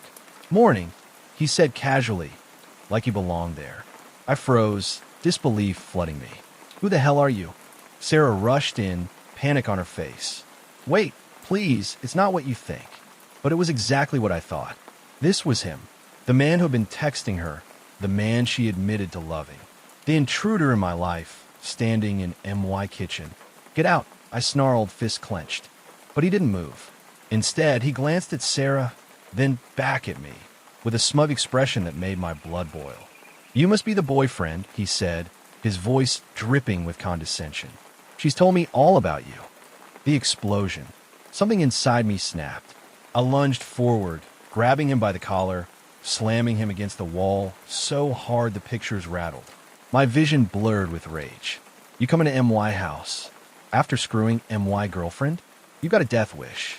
Sarah screamed, trying to pull me back, but I didn't let go. His smugness cracked, his eyes wide with fear now. "Good. Stop. Please," Sarah cried, her voice breaking. I shoved him back one final time and released him. He stumbled, gasping, his hands trembling. "Get out," I repeated, my voice low and dangerous. This time he obeyed. He shot Sarah a look, something between guilt and desperation, before walking out the door. The silence that followed was deafening. The aftermath. Sarah collapsed onto the floor, sobbing uncontrollably. I stood over her, chest heaving, my hands still shaking with adrenaline. It was over. Whatever we had, whatever illusions I clung to, they were gone. I looked down at her, broken and crying, and felt nothing. Not love, not pity, just emptiness.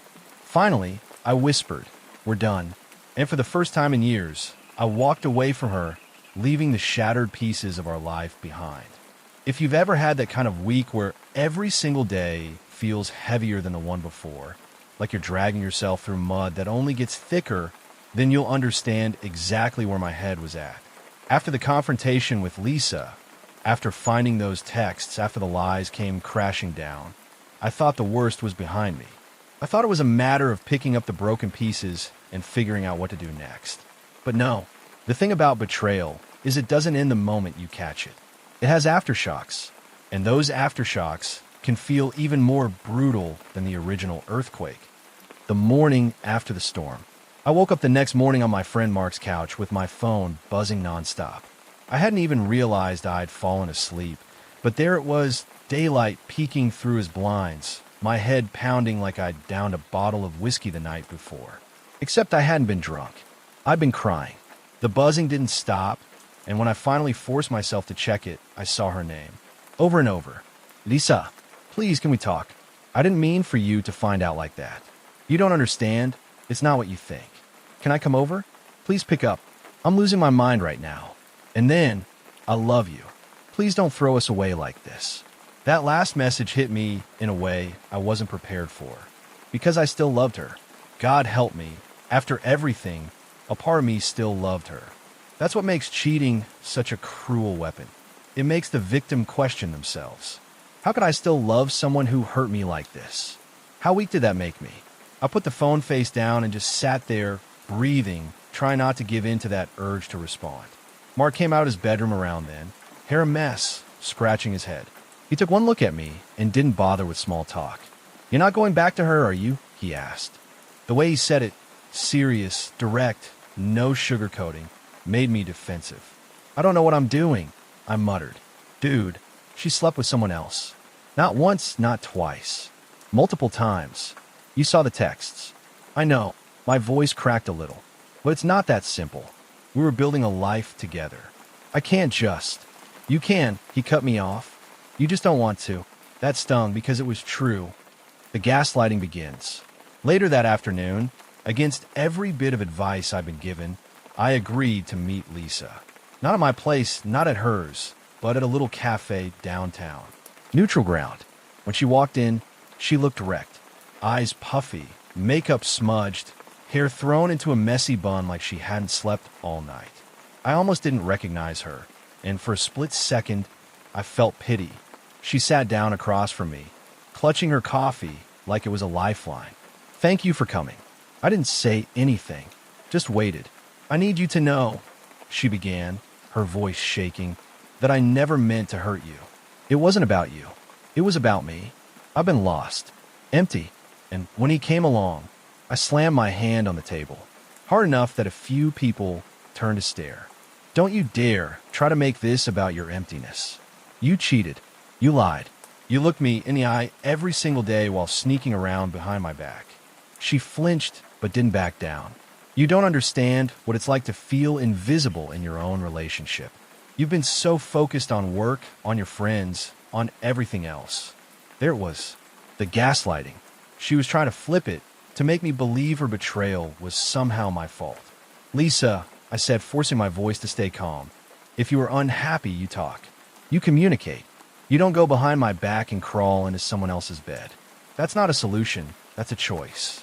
Her eyes filled with tears. It wasn't like that. It wasn't even about him. It was an escape. A stupid, reckless escape. I swear to you, I love you. You're the only one I've ever truly loved. And damn it, hearing her say that hurt more than the truth itself. The bombshell. Just when I thought things couldn't get worse, she dropped something that sent me spiraling.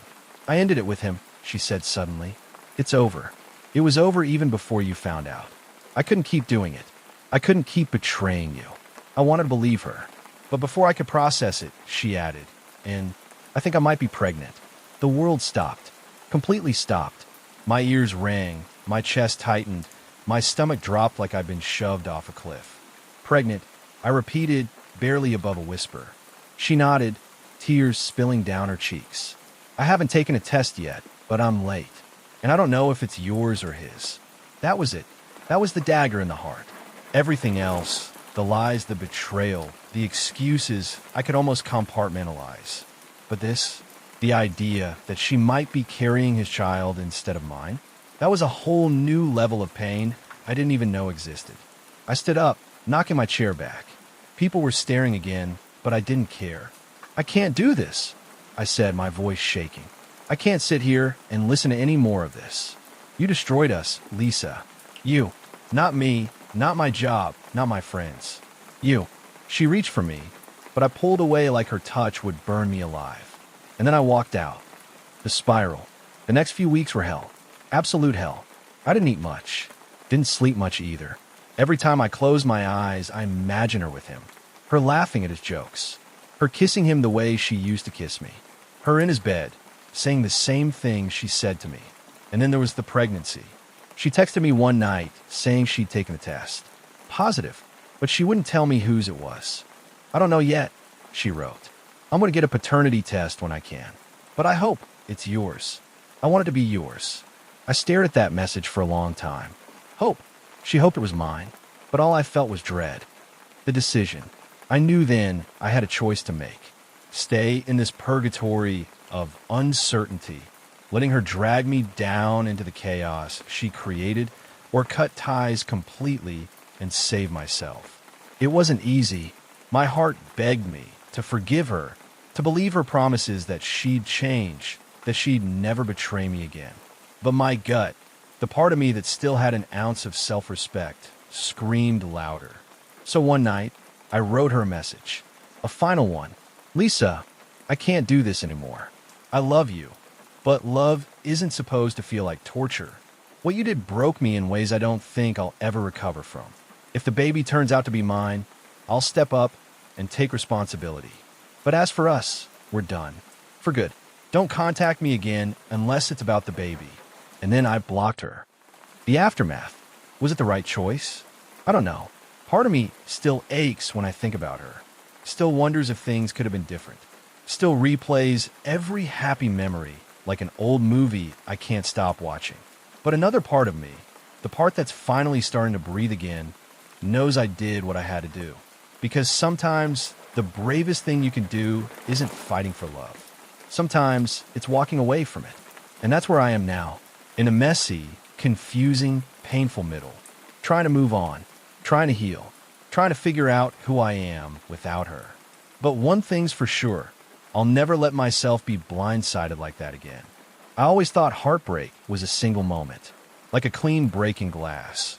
One sharp crack, one instant of shattering, and then silence. But now I know the truth. It's slower. It's like watching your reflection splinter one fracture at a time until all that's left is dust. By the time the weekend came around, the confrontation with Emily still replayed in my head on a loop. I couldn't eat, couldn't sleep. I close my eyes and see her face in that cafe, tears streaking down her cheeks as she admitted everything. My chest tightened every time I thought of her saying, it wasn't just physical, it was emotional too. That line gutted me. Emotional. It wasn't a random mistake, a drunken lapse at some party. No, she had been giving the deepest parts of herself to someone else. The very parts of her I thought were mine alone. The pull of habit. And yet, despite knowing all this, I found myself scrolling through my phone late Saturday night, staring at her contact name. My thumb hovered over the call button. Every fiber of me screamed to hear her voice again, to demand answers, or maybe just to feel something familiar.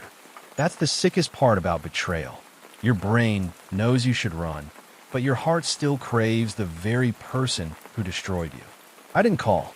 I tossed my phone across the room and buried my head into the pillow, silently screaming. The apartment was too quiet, too hollow. I could almost hear echoes of her laughter bouncing off the walls. Her toothbrush still sat in my bathroom, mocking me every time I walked by. A strand of her hair clung to the blanket on the couch, a ghost that refused to leave. I wanted to burn it all. My friends intervened. On Sunday, my best friend Ryan showed up at my door uninvited. He didn't even knock, just barged in with a six-pack and the kind of face that said, "I'm not taking no for an answer." "Dude," he said, dropping the beers on the counter. "You look like hell." "Thanks," I muttered, running a hand over my unshaven face. "You need air. Fresh, toxic city air. Anything but this cave." I wanted to argue, but deep down, I knew he was right. So I let him drag me out.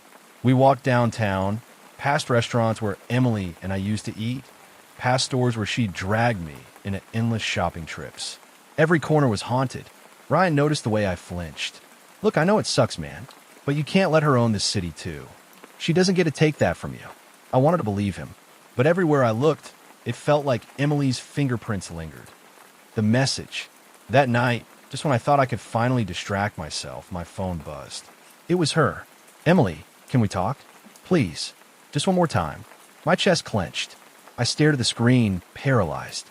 Ryan, seeing my face, snatched the phone. "Don't even think about it." But I did think about it. I thought about it all night, until my thoughts twisted into something I couldn't escape. By morning, I gave in.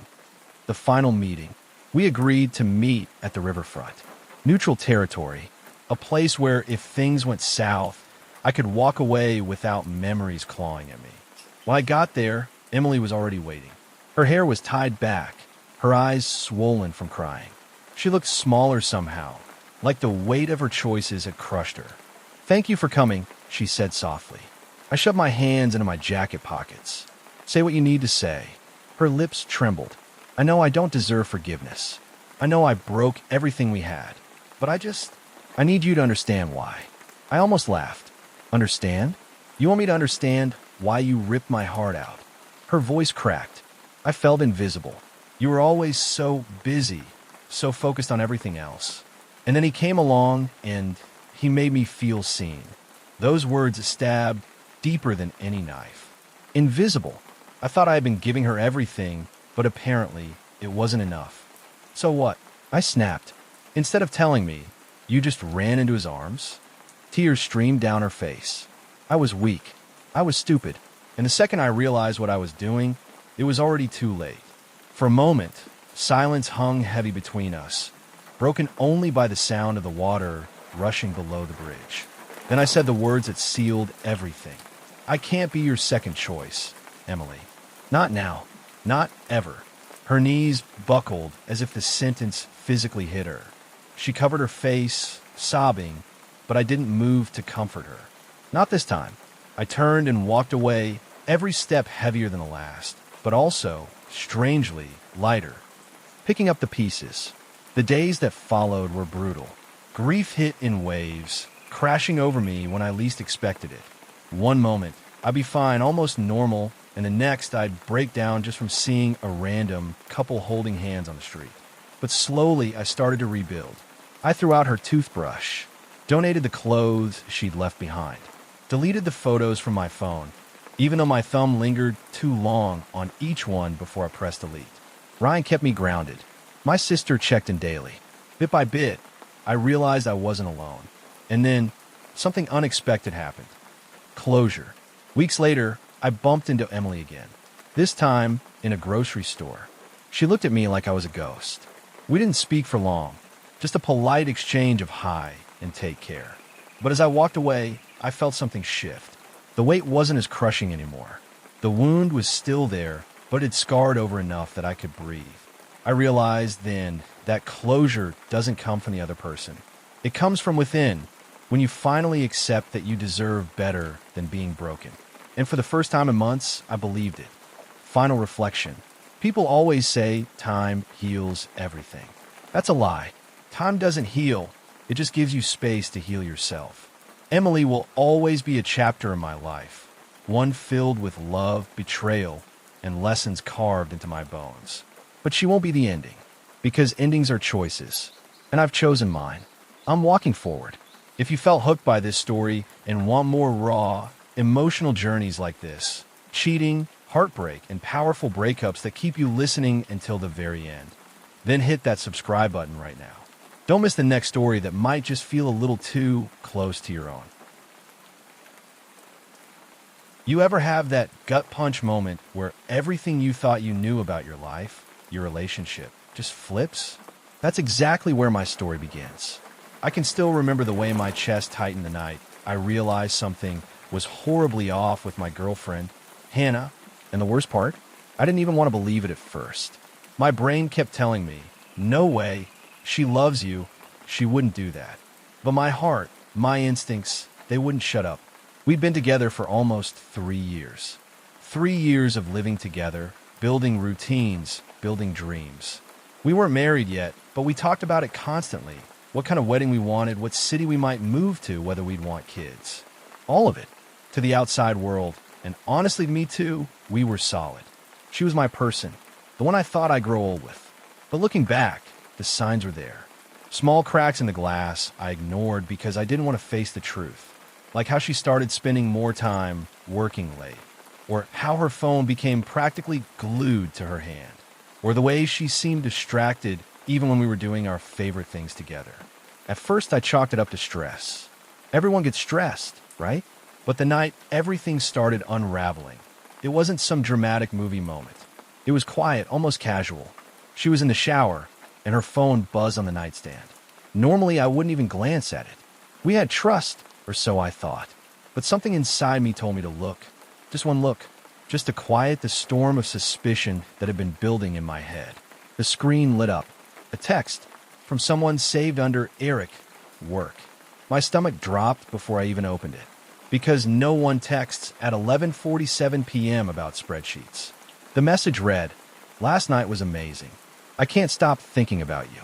I remember the sound of blood rushing in my ears, like a roaring tide. My throat went dry.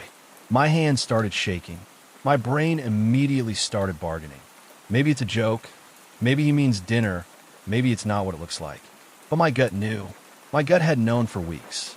She came out of the bathroom a few minutes later, hair wet, skin flushed, wrapped in a towel. She looked so normal, so... "Hannah." She smiled at me. leaned over to kiss me. And in that moment, I swear I almost convinced myself not to say anything, to just shove the suspicion deep down and pretend I hadn't seen that text, because confronting it meant risking losing her. But I couldn't.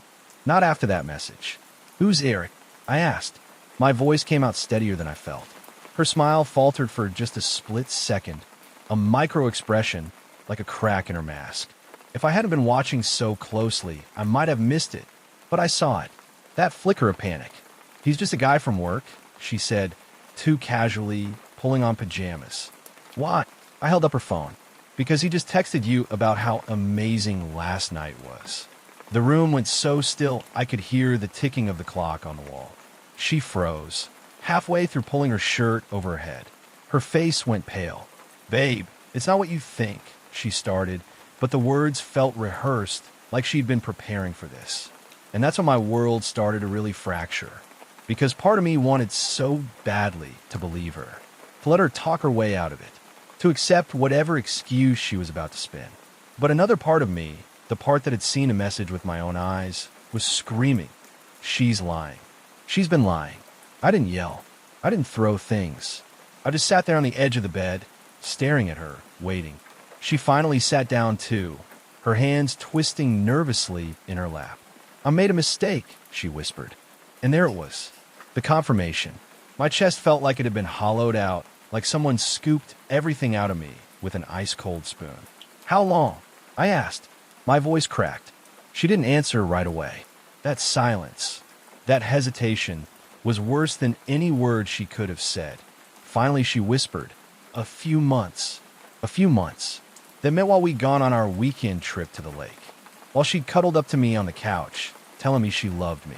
While we talked about apartments and vacations and futures. She'd been with him too. I couldn't breathe. I stood up, pacing the room like a caged animal, trying to process the betrayal. "Why, Hannah? Why him? Why anyone?" I demanded. She burst into tears, the ugly, heaving kind. I don't know. It just happened. We worked late one night, and we started talking, and I was drunk, and one thing led to another. I didn't mean for it to go this far. I laughed, a harsh, broken sound that didn't even feel like it came from me. Didn't mean for it to go this far. "Hannah, you've been with him for months." She kept crying, reaching for me, but I pulled back like her touch would burn me. I felt like I was floating outside my body, watching the wreckage of my life collapse in slow motion. That night, I couldn't sleep. I sat in the living room with the lights off, staring at nothing, replaying every memory, every kiss, every "I love you," wondering which ones were real and which were lies. She stayed in the bedroom, sobbing quietly, but I didn't go to her. I couldn't. By morning, I knew one thing. My relationship wasn't what I thought it was, and I wasn't sure if it could ever be fixed. But here's the thing about heartbreak. It doesn't hit all at once. It comes in waves. And just when you think you're drowning, another wave pulls you under. Because that text, that confession, that was just the beginning. The next morning, I woke up to the blaring sound of my alarm clock. Normally, I'd roll over and silence it, then stay in bed for another 15 minutes, scrolling through my phone before starting my day. But this morning was different. I woke up with a heavy chest, like someone had tied a weight to my ribs. Last night's conversation with Emma kept replaying in my mind. The way her face flushed, the way her hands shook, and the way she avoided my eyes. It all felt wrong. She wasn't acting like the Emma I knew.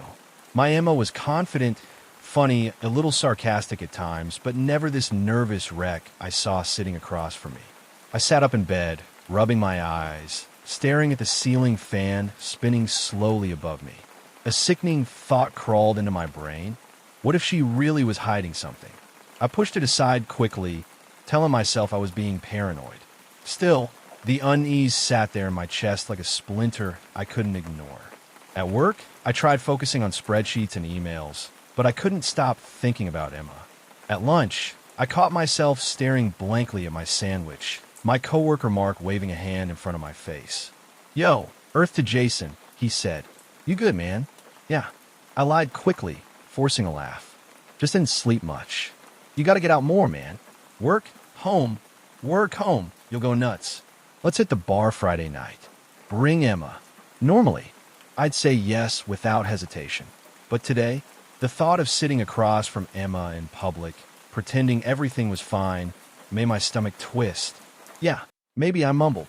The rest of the day dragged, and by the time I got home, the knot in my stomach had grown bigger. I unlocked the door, stepping into our apartment, and immediately noticed something off. Emma's shoes were by the door, but not the ones she usually wore to work. These were her sneakers, the ones she wore when she went for a run. But Emma hated running. She hadn't gone for a jog in months.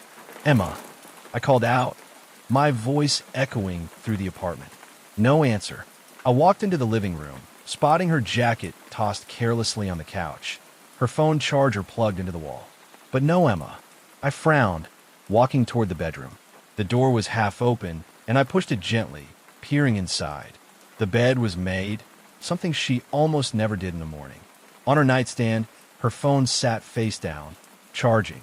That's when I noticed something that made my stomach drop. Her phone was unlocked. The screen glowed faintly, a message notification still visible. I froze. I knew I shouldn't. I knew picking up her phone would cross a line. But the unease, the late nights at work, the strange behavior, and that message notification staring back at me, I couldn't stop myself. My hand shook as I picked up her phone. The message was from someone saved as Ryan G. "Can't stop thinking about last night. When can I see you again?" The words punched me in the chest so hard I almost dropped the phone. My hands trembled as I scrolled upward, my heart racing with every swipe. "Ryan G, you looked amazing tonight. Way too good to be wasting time with him." "Emma, stop. You'll get me in trouble," grinning face with sweat. "Ryan G, trouble's worth it. You know you want this as much as I do." "Emma, just be patient. We'll figure it out." I stopped breathing. My entire body went cold. The room spun around me, and I had to sit on the edge of the bed to keep from collapsing. My chest burned with a mix of rage, betrayal, and disbelief.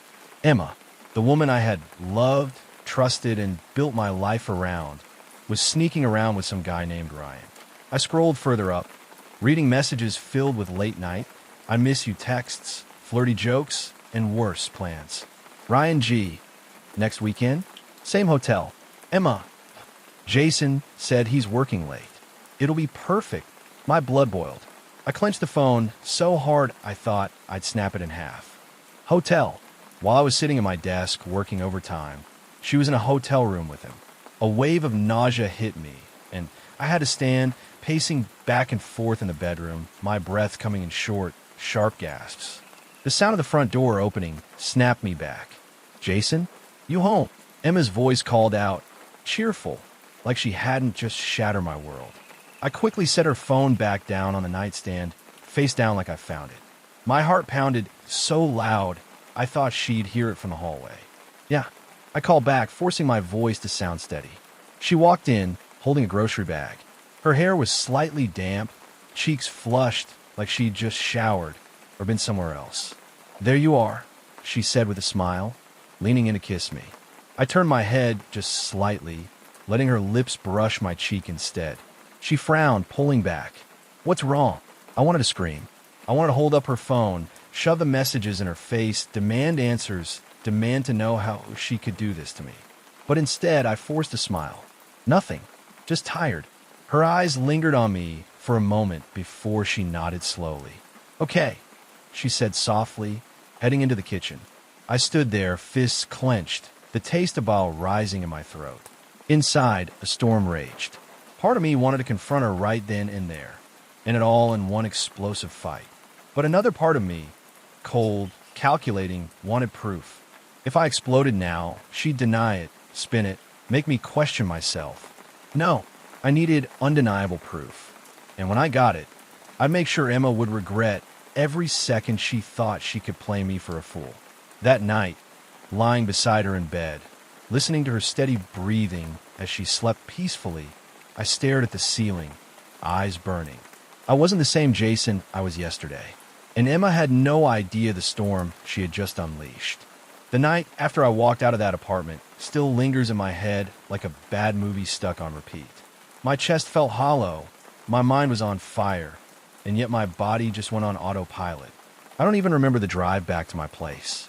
All I know is that when I finally locked the door behind me, I slid down against it, hands shaking, heart pounding like I had just sprinted a marathon. I kept replaying what I'd seen.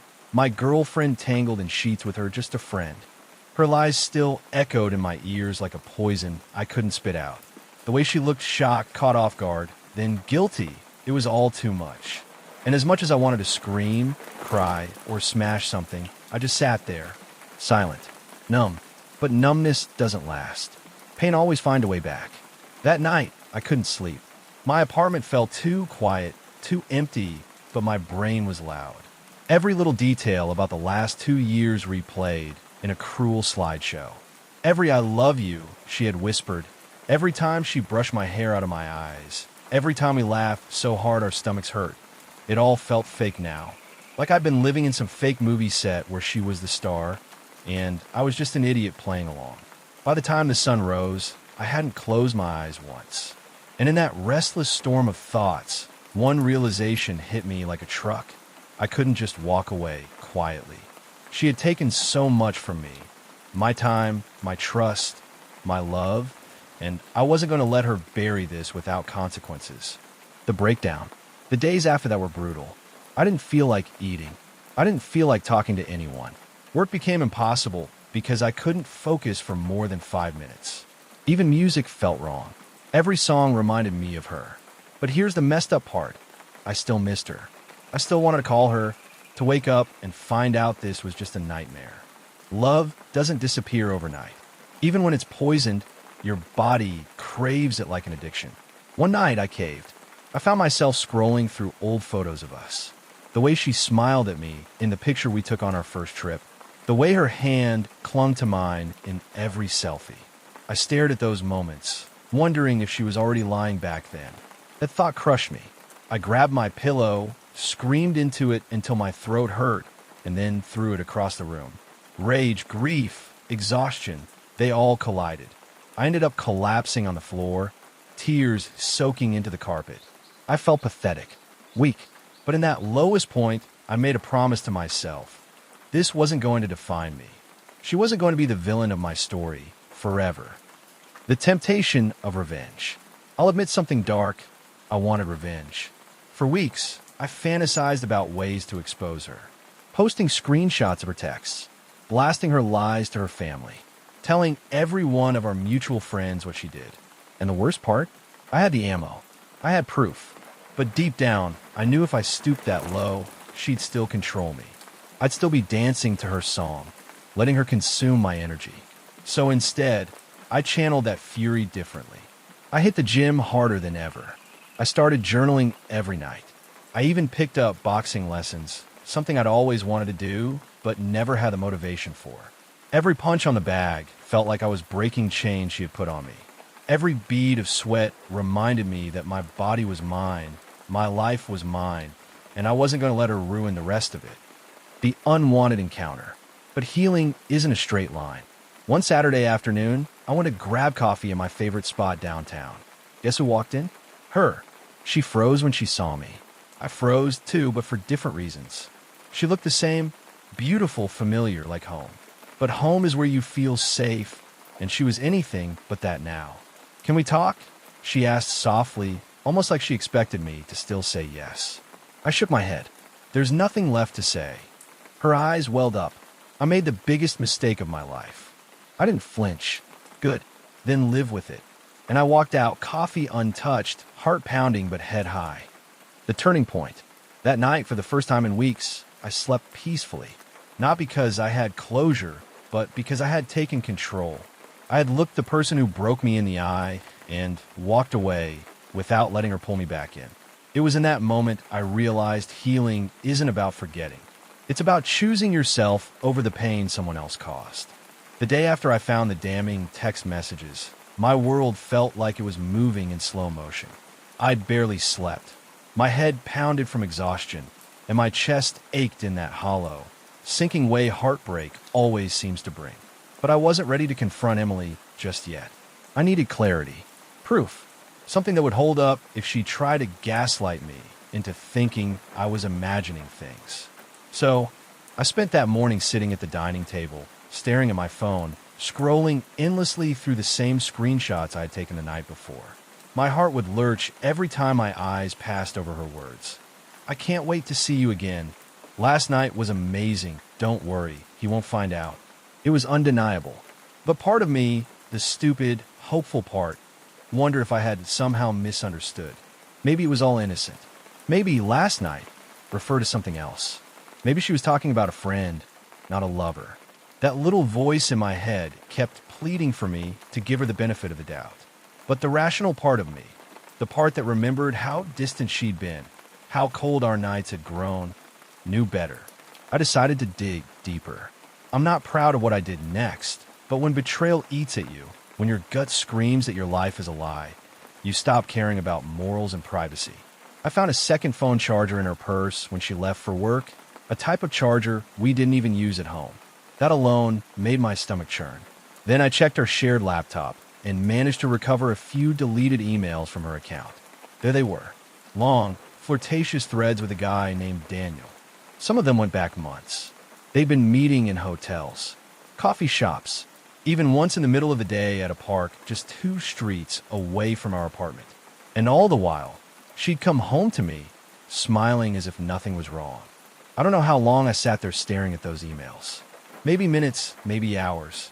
The only thing that snapped me out of it was my phone buzzing. It was her, a casual text. Hey babe, heading to lunch with coworkers.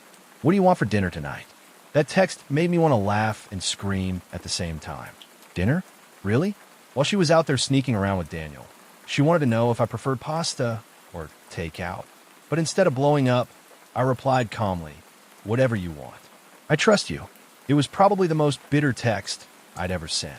Later that night, when she came home, she greeted me with her usual warm, practiced smile. She kissed me on the cheek like she always did, though I couldn't help but notice how mechanical it felt now that I knew the truth. I had planned to stay silent, to wait, to gather more evidence before exploding, but something inside me snapped when she walked into the kitchen humming, asking if I could grab her the wine opener. I slammed the drawer shut. She flinched. What's wrong? She asked. I turned to face her, my hands shaking, my throat dry. Emily, I said, trying to keep my voice steady. Who's Daniel?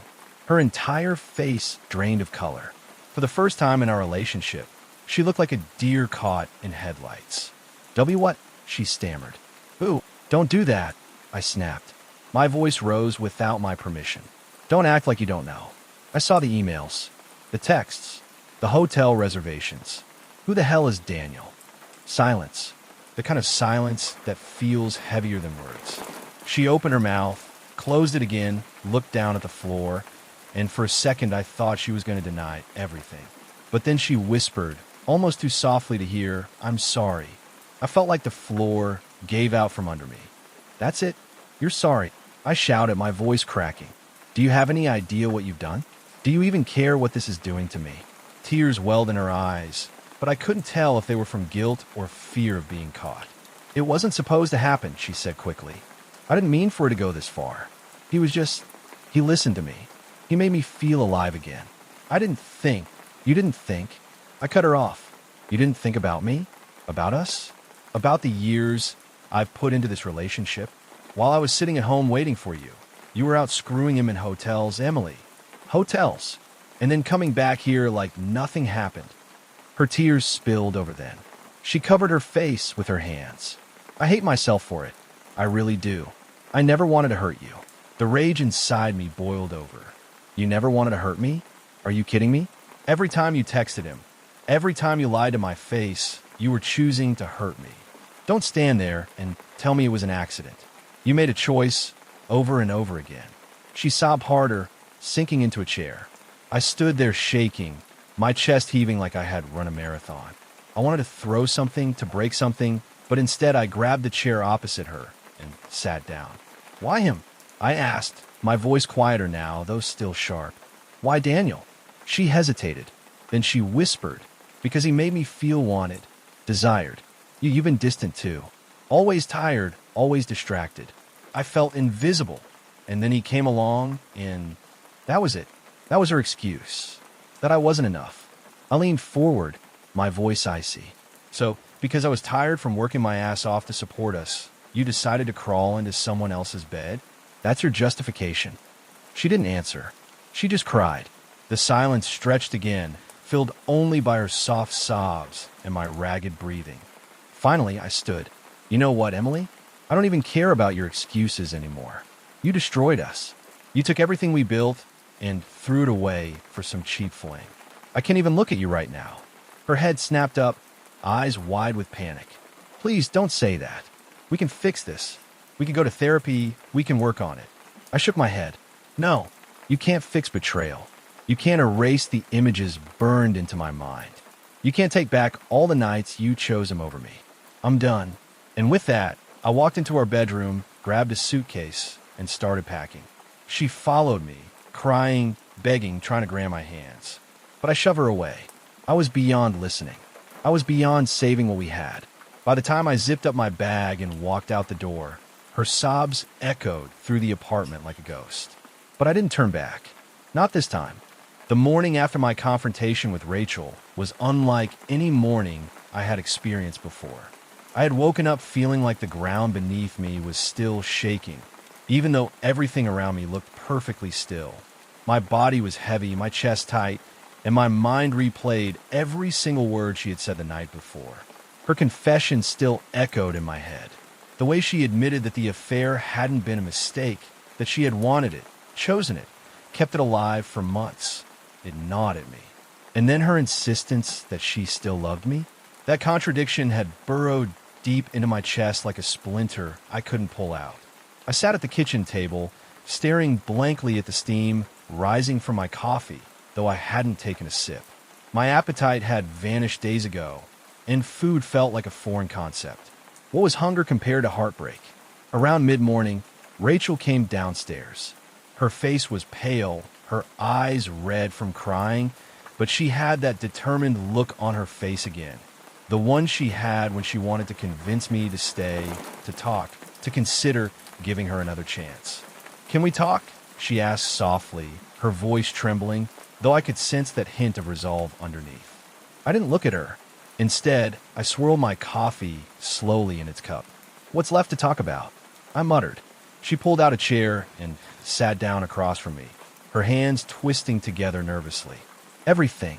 I know you don't want to hear this, but I need to explain myself better. Last night, I wasn't clear. I was emotional, and I said things that probably made it worse." I raised my eyes to hers, finally meeting her gaze. "You told me you weren't sorry, Rachel. That's about as clear as it gets." She winced as if I'd struck her. "I know how it sounded, but I am sorry. God, I'm so sorry for the pain I've caused you. What I meant was, I wasn't sorry for feeling something, for realizing I had needs I wasn't honest about. But I am sorry for betraying you, for going behind your back, for breaking us." I leaned back in my chair, exhausted already by the conversation. "That doesn't change anything. You still chose him over me. Every single day you stayed in this house and kept lying, you chose him. You looked me in the eyes and told me you loved me. And then what? Went running to him? How am I ever supposed to believe anything you say again?" Her lip quivered. "I don't want him. I swear I don't. I ended it. I realized too late that he was just a distraction, something to fill the void when I should have been honest with you." I couldn't help the bitter laugh that escaped my chest. A distraction. That's all he was? Rachel, you don't have an affair that lasts almost a year with someone who's just a distraction. That's not how it works. She flinched again, but didn't back down. "I know what it looks like, but I'm telling you my heart is here. With you. Her voice cracked. I just screwed up so badly, I don't know how to fix it." Silence fell between us. I could hear the clock ticking on the wall, each second punctuating the growing chasm between us. Finally, I pushed my chair back and stood. "There is no fixing this. Not anymore." Her eyes widened, tears streaming down her cheeks. "Please don't say that. Please. We have years together, memories of life. Don't throw it all away because of this mistake." I turned on her then, anger flaring so sharply it startled even me. "This isn't a mistake, Rachel. A mistake is forgetting an anniversary or burning dinner. This was deliberate, repeated. Every time you snuck away, every text, every lie, you knew what you were doing. You didn't stop. You didn't come clean. You let it grow until it consumed everything we had." She broke down then, sobbing openly. her hands covering her face. And for the first time since this nightmare started, I didn't feel pity. I didn't feel like comforting her. All I felt was cold, bone-deep exhaustion. I walked away, leaving her at the table. Over the next week, things only got worse. Rachel kept trying, apologies, promises, desperate attempts at affection. She would cook my favorite meals, leave me notes, try to sit close to me on the couch. But everything she did felt hollow, almost insulting, like a bandage on a wound that had already turned septic. Meanwhile, her family had gotten wind of what was happening. Her sister, who had always been close to us, called me one evening. "I heard about Rachel," she said quietly. I want you to know, I don't condone what she did. She was wrong, completely wrong, and you don't deserve this." It was strange hearing that from someone on her side of the family, but it gave me a sense of validation I hadn't realized I needed. "Thank you," I replied. "I appreciate that. She's been calling me nonstop, crying, saying she's scared you'll leave for good." I told her, "What did you expect? You betrayed him. She doesn't even realize how deep she cut you." I sighed. She thinks love is enough to erase everything. Her sister was silent for a moment before speaking again. "You have to do what's right for you. Don't let her guilt trap you into staying if your heart's telling you to go." That night, I lay awake, staring at the ceiling, thinking about her words. Do what's right for you. For so long, my identity had been wrapped up in Rachel. Our relationship, our future, our home. But what about me? Who was I without her? What did I want if I stripped away all the history and promises and lies? The answer came slowly but firmly. I wanted peace. I wanted freedom. I wanted to stop hurting every time I looked at her. A few days later, I told her, "I'm filing for divorce." Her face went pale, her mouth opening and closing like she couldn't form words. "And no, please, don't. We could go to counseling. We can—" "No," I cut her off. My voice was steady, even though my insides were shaking. "I made up my mind. This marriage is over." She crumbled onto the couch, sobbing so violently it shook her whole body. But this time, I didn't falter. I didn't sit beside her or hold her or tell her it would be okay, because it wouldn't. For once, I chose myself. The process wasn't easy. Divorce never is. There were endless papers, discussions about who would keep what, arguments over things that once seemed trivial. But beneath all of it, I felt a growing lightness, like a weight slowly being lifted from my chest. Rachel continued to beg, right up until the day I moved my things out. She stood in the doorway, tears streaming down her face, whispering, "I'll always love you." I paused for just a second, my heart aching with the remnants of what we once were. Then I shook my head. Love isn't supposed to destroy you. And with that, I walked away. Months have passed since then. At first, the silence of living alone was unbearable. I'd wake up expecting her beside me, only to be met with cold sheets. I'd reach for my phone to text her something funny, only to remember we weren't us anymore. But slowly, the silence became comforting, peaceful, healing. I started rediscovering myself, taking long walks in the evening, reconnecting with old friends, trying hobbies I had put aside when I was with Rachel. For the first time in years, I wasn't walking on eggshells or second-guessing someone else's affection. One night, sitting on my balcony, watching the sun dip below the horizon, I realized something profound. Rachel's betrayal had broken me, but it had also freed me. It had forced me to confront what I truly needed, what I truly deserved. And I deserve better. So if you're listening to this, and you've ever felt trapped, broken, betrayed, remember this. Sometimes the bravest, strongest thing you can do is walk away. Not for them, not to teach them a lesson, but for you. Because you deserve peace. You deserve real love. And if my story resonates with you, don't just listen in silence. Join me, follow my journey, and subscribe. Because I promise you, more stories like this are coming, and you don't want to miss them.